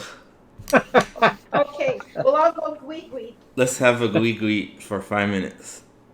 Okay. All right. I'm back, by the way. Me too. I'm here. Hello. Everybody have a nice Gwee? Yep. Very pleasant. You said there are coals in that brazier? Charcoal, yeah. It was old coals. Charcoal? I don't know. It says coals. I don't know. Yeah, it would be charcoal. Can you burn coal in a brazier, like regular coal? Yeah, No. but if it was, but it would.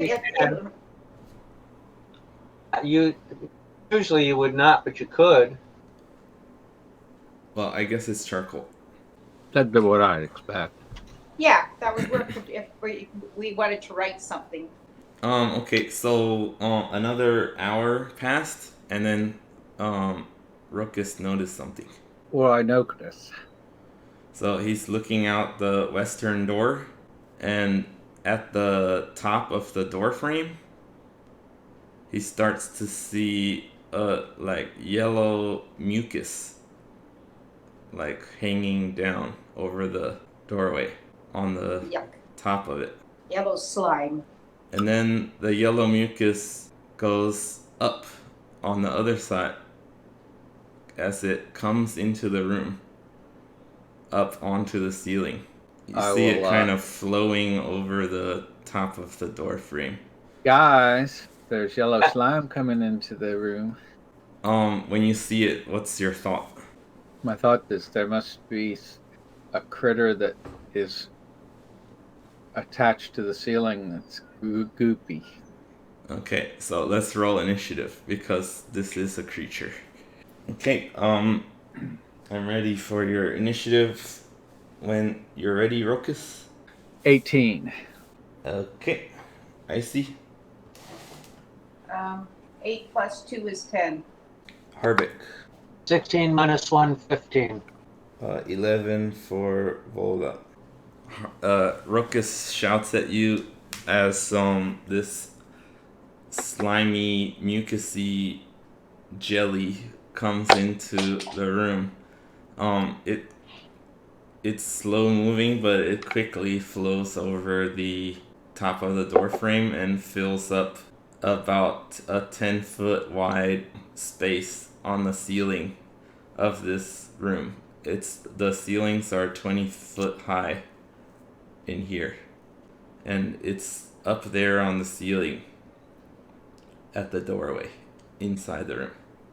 So, Ruckus, you're at the top of the order. What do you want to do? I want to back away from it, like sort of back behind past Harbeck a little bit and shoot my arrow into it. So kind of diagonally back? Yeah. Do you want to get all the way to the wall there? Be sure.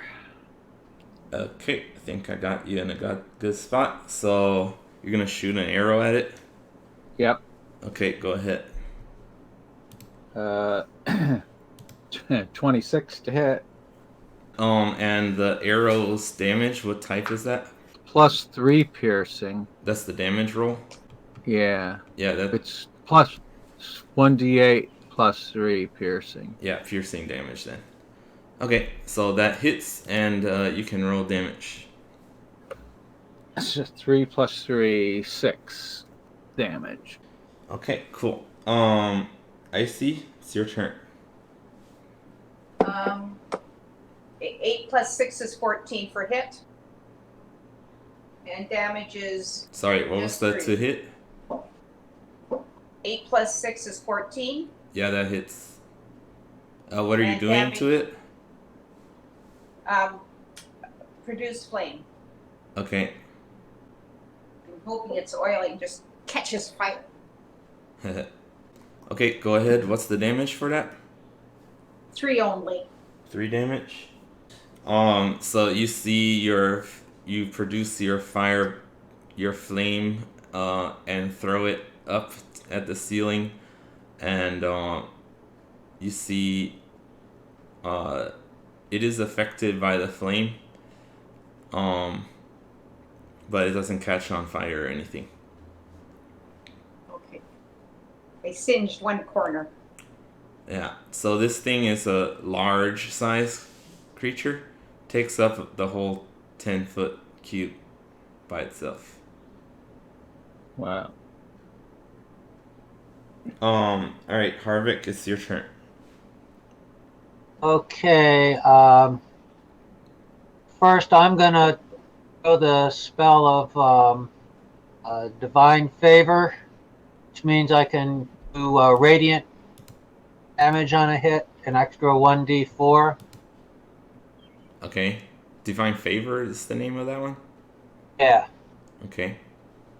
So let's see, I go for hit first, is that right? Well, it's 20 feet over you. I don't think you can hit it with your sword. I mean, I know that you can't. Alright, let's see. Okay, so need to just I'll back off toward Richie then. Okay. In front of him? Huh? Like protecting him? Yeah. Okay. It is Vola's turn.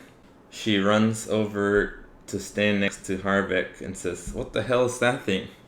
Can we do a history check on it? Sure. You guys do have javelins. Yeah, but it takes me a turn to go back to my sword. Okay. Also, yeah, he didn't say he was gonna like wait around with his javelin out, so I would assume he had his sword out. Yeah. History checks. Anybody wanna see if they remember what any have ever heard of this kind of thing? I have 12 plus 3, so it's 15. Okay. You don't know anything specific about it, but you've heard of enemies like this, monsters like this called jellies. Okay. You think that because this one is yellow, that it probably is a bit acidic, and that acid damage probably wouldn't work well against it. It's lemon flavored. So next is the ochre jelly's turn. It is very slow. You see it moving. This one has a speed of 10 feet and a climb speed of 10 feet. So it uses 10 feet of climbing on the ceiling, and then it drops down on the ground like a big turd and slappily lands on the ground, and then it uses 10 feet more to approach you. Okay, so it's still 10 feet away from you guys. Alright, it's back to Rokus's turn. Okay, so it has moved. Is it more or less where I was before I started shooting? Yeah, that's right. Before I moved? Yeah, it's there. Okay. Well, I'm gonna move down to the south, like get as far down as south as I can go, and then shoot back into the room into this thing. Okay, you can get to the doorway pretty much and see it. If you go further, you won't be able to see it. Okay. So you're at the southern doorway. Yeah. All right. 16 plus 7 to hit. 22 to hit. Okay, that hits. And 6 plus 3, 9 damage. Mm-hmm. You can't do sneak attack because nobody's on it. I know. That was just making sure. A 6. Yeah, 6 plus 3. So 9 damage total? Yeah. You see the arrow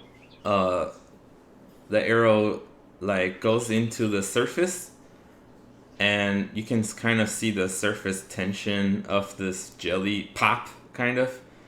And there's some yellow juice that flies out. So you do feel like you've done some damage to it. The arrow's kind of like floating around inside of it now. Icy's turn. I see you. Yeah, I see. I'm going to throw a flame at it. Okay. And I rolled a 6 plus 6 is 12. That hit, 12 to hit. 12 to hit, that hits. And a damage of 4. Okay. You see the slime on the outside get kind of crispy as it burns. Okay, it is Harbeck's turn. I'm gonna move down to where Richie is. Rokus is. Yeah. And I think I'm going to switch to Javelin. I just have a sneaking suspicion slashing isn't going to help that with that guy. All right. Can I throw it on this one? No. You have your javelin out though. All right. It's Vola's turn. She says, "What's wrong, Harvick?" Harvick says that yellow slime's there, and do you know anything about yellow slime? I don't know any. I know that they exist. I don't know anything about them. Okay. You want me to retreat? Can you get a swing at it right now? She could swing at. She could move forward 5 feet and swing at it. Take a swing at it, and then if you can, have enough time after that, step back if you can. All right. So she walks up 5 feet, and she's gonna swing with her battle axe. Okay, she hits it. Let's do the damage. So she does 6 slashing damage with her battle axe. As it seems that Harvick may have been worried about the large-sized ochre jelly splits into 2 medium-sized ochre jellies. Yeah, don't slice it, guys.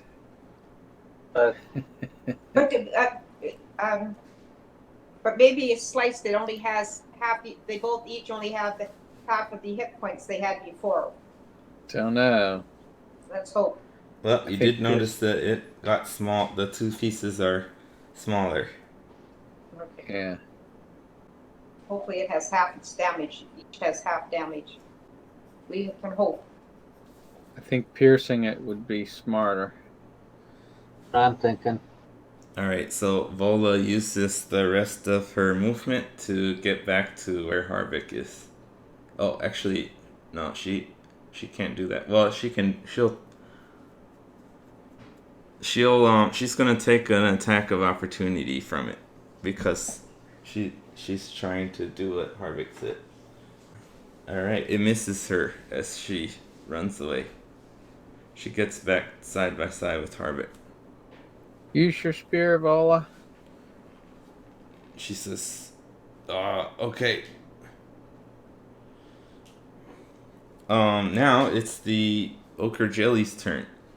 Okay, it sees that it has some prey cornered in the northeast, so it slides over to ICU, and a long yellow tentacle of slime comes reaching out for her. Snot monster.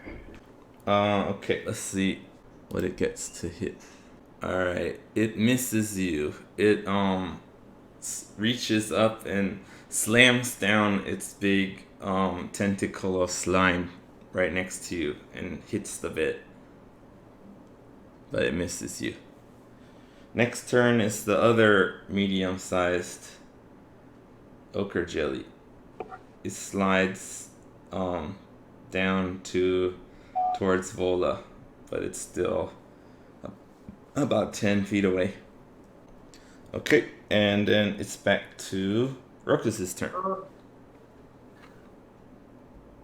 Okay, I'm gonna run past the critter, headed towards Vola, and shoot. Vola's pretty much next to you too.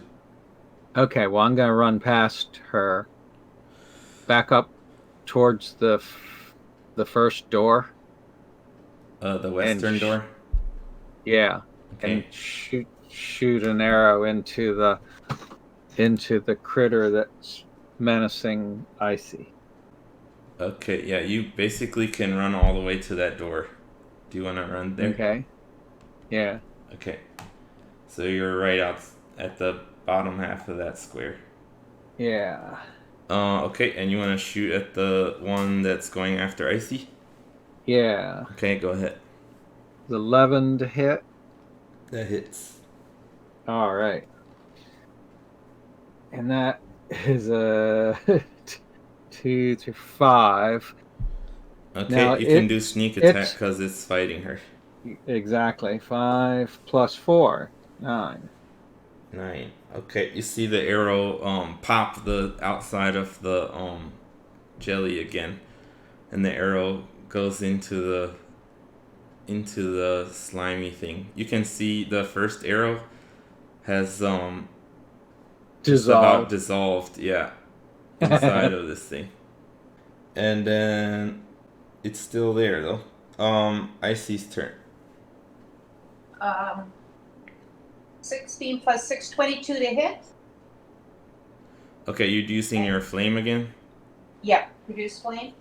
So because it's right on you like that, that's a ranged spell.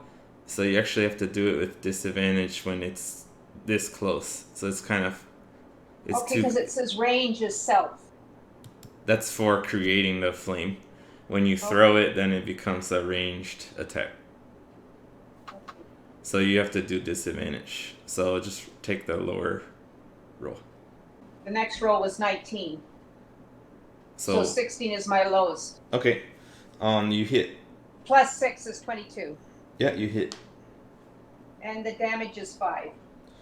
Okay, so the fire goes into this creature, and then you can see it kind of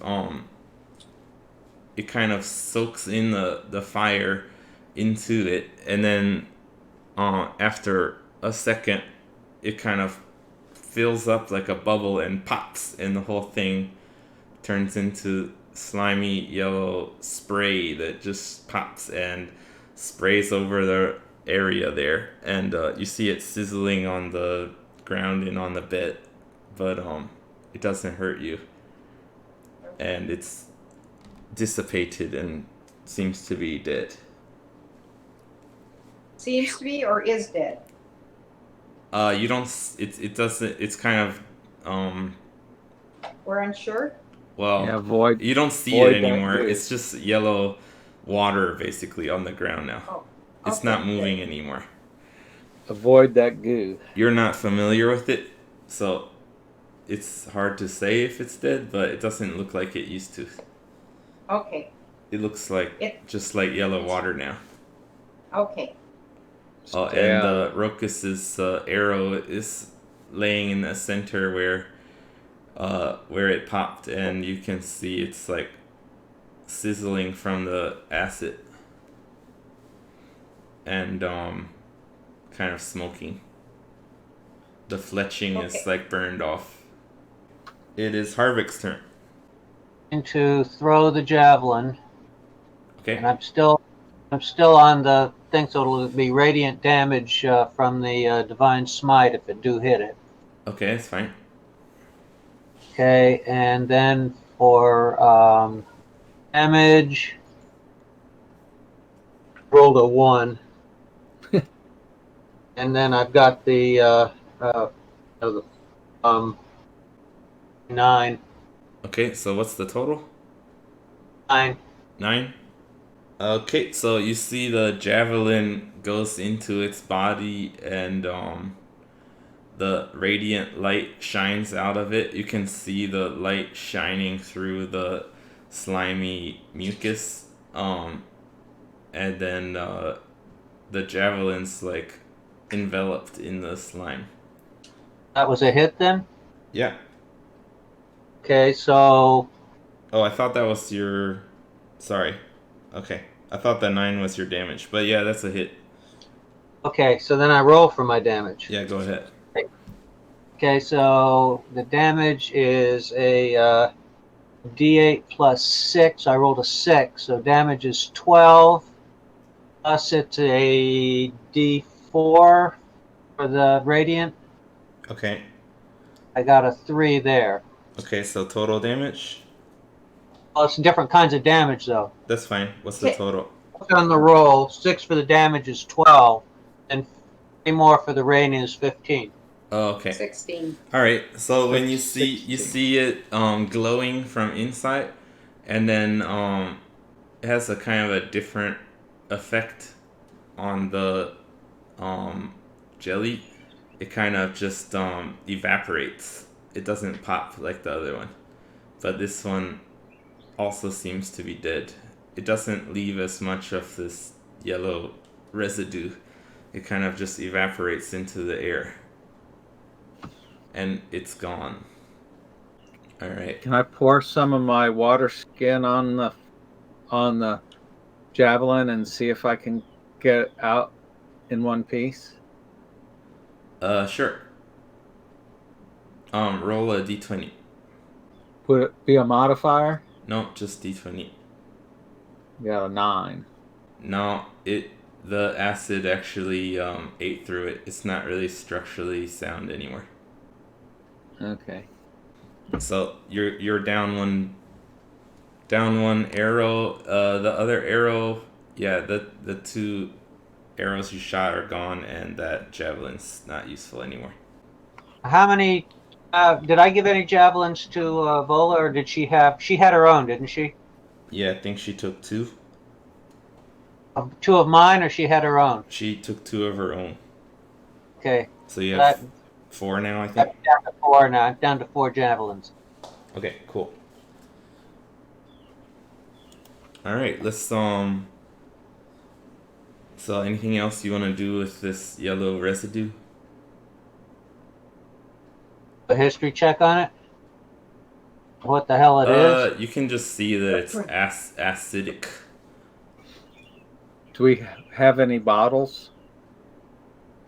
No, and also by the time it doesn't take very long before it kind of eats through a bit of the stone, and then kind of you don't Just see dissipates? it. Yeah, it dissipates. You don't see it anymore. Okay, so you guys survived an ochre jelly. It's about 8:30 at night. You need to spend a little more time in here to get to do your long rest. Just one more block of time, and then you can do your long rest. So, Ruckus, roll another d20. 11. All right. So at 10:30, nothing has come to bother you again, and you're able to start your long rest. Whew. Now I'll roll a d20. All right. So, do your perception checks for your watch. Ruckus, you first. 10 plus 5, 15. Okay. And Harvick? Okay. 7 minus 1, 6. 6? Okay.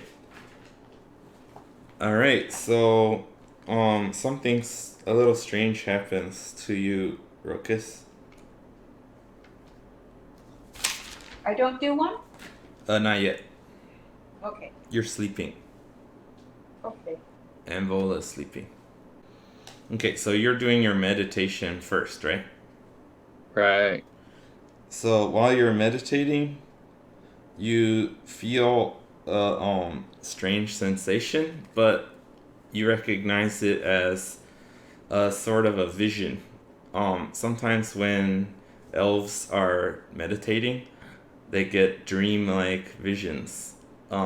It's something that if you try to focus, you'll be able to kind of ignore it and resist it. But if you want to see this dream or see this vision, you can kind of let it take over. But if you do that, you won't really be on watch. So would you like to let it happen or try to resist it? I think I better try to resist it because Harbeck, I know, isn't paying attention. Okay, roll a charisma check. It's the force of your willpower. 15 minus 1. I think my charisma is minus 1. Okay. So 14? Yeah. Okay, so you're able to resist this dream from blocking your vision and keep a good watch. Um, so nothing happens during the first block of time. Harvick kind of uh, paces around the room, and Rokus meditates and doesn't pick up on anything. You're still hearing those waves every 2 minutes, and it's kind of I don't know. How do you think Rokus feels about the waves? Do you think he feels they're creepy or soothing or what? Well, I'm into nature, so wave wouldn't bother me. Okay. All right. So next is Icy. Yep. Okay, go ahead. D20. I got a 20. A natural 20. All right. Okay, cool. And we do perception to that. What do we add to it? Yeah, it's your perception. That's a +4, so it's a total of 24. Okay, Icy's like really on the ball. She's like checking the whole room out, looking out the doors, and she doesn't see anything strange. She's hearing the waves also. How does she feel about those? I think they've stayed continuously. There's been no change in the wave sound They're very consistent. It's very consistent. I think I'm aware of it and a bit cautious, but at the same time not over on high alert. Okay. Cool. Harvick is sleeping soundly and he has a dream. Harvick, we're gonna do a roll to see how vivid your dream is. So roll a history check. History check. A 8 plus 3 is 11. Okay, so while you're sleeping, you hear the waves of Wave Echo Cave, and in your dream, the waves become a dwarf, beating on a sword, forging a weapon in flames, and you can feel the vibrations, and it's sort of the waves of the cave that's actually vibrating you during your sleep, and you see this dwarf finishing up this sword, and he's walking down a hallway. You see him go through some double doors, and in front of him is a green flame over a brazier, a strange green flame, and you see him pass the sword. You can't see who he gives it to, but the figure holds the sword over this green flame, and the sword starts to float there in midair, and then you wake up. Okay. What woke you up, Harvick? I had this really good dream that I'll tell everybody about. Okay, And, so did you describe it to them? Yeah. Alright, so he tells you about his dream. Icy and Rokus can hear him talk about it. Vola's sleeping. Now you said there was a brazier. He held it over. Yeah. That brazier similar to the one that's in this room? It was similar size, but the one in your dream, it was different, but you can't really remember what was different about it. It was different. Yeah, similar size, but something different about it. You didn't feel like it's the same one. Okay. And you said this room had double doors, didn't you, Harvick? Oh, That's right. And it was an elf you said that was doing. It was a dwarf forging a sword. Okay. you had to go from one room to the other to present it. Yeah. Did this dwarf have any, like, did it have a tattoo or anything like that, like an identifying sort of? The dream is too hazy for him to remember that. Okay. And when he handed the sword, did he hand it up or straight across to whoever? That it wasn't clear. Okay. I was just wondering if it was somebody bigger than the. Good question. The point of view was sort of like if the point of view kind of changed from following him and kind of through his point of view and back, but it was kind of a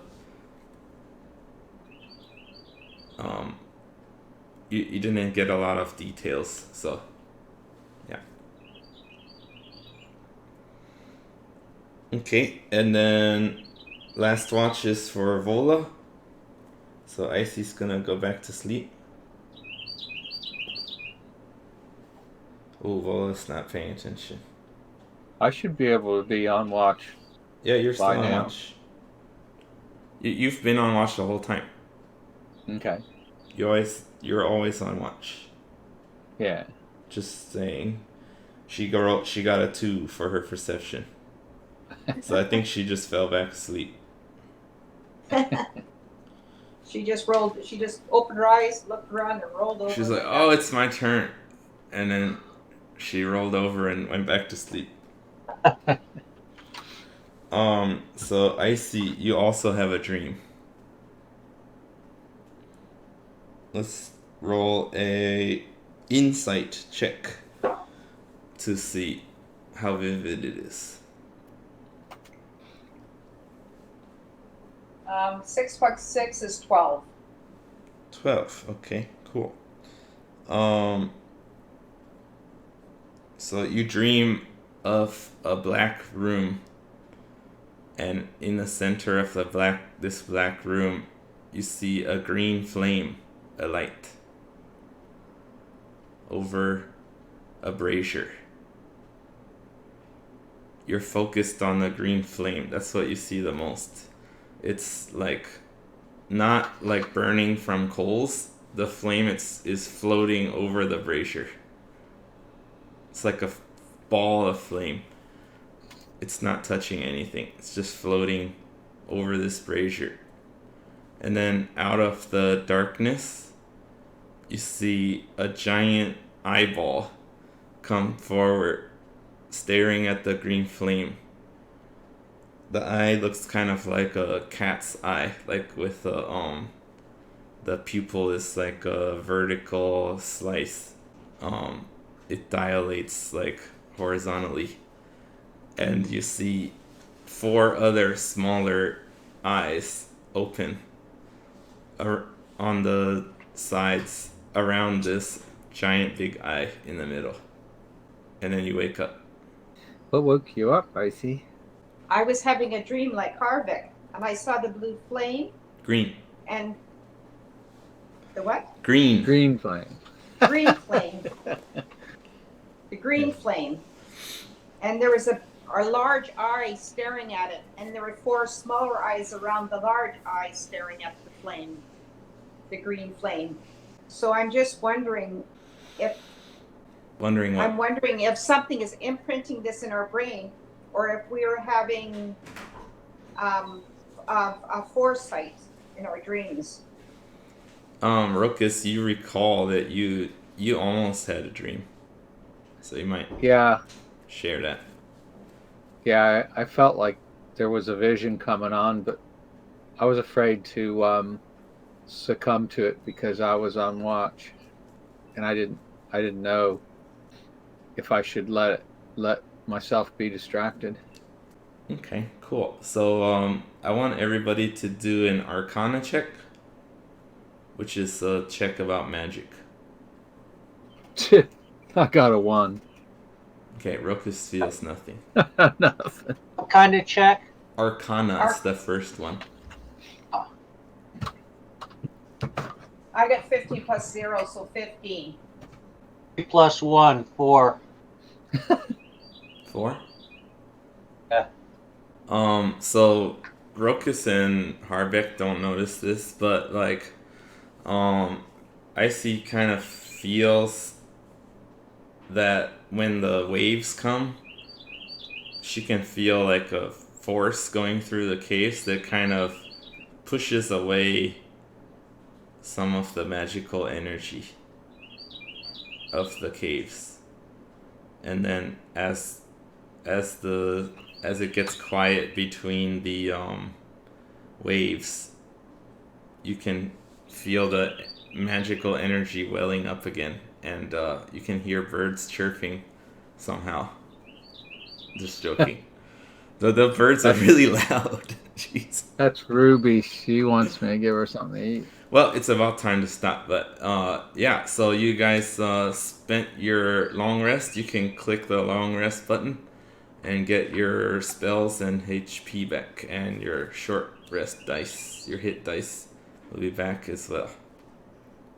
So we'll end the session there. Okay. Okay, so we'll meet up next Sunday. I think so. Alrighty. All right. See you next time. Okay. Yeah, thanks bye. again. Okay, bye-bye. Thank you. It was a good one. See ya. Yeah. Bye. Bye-bye. I like Sturgis.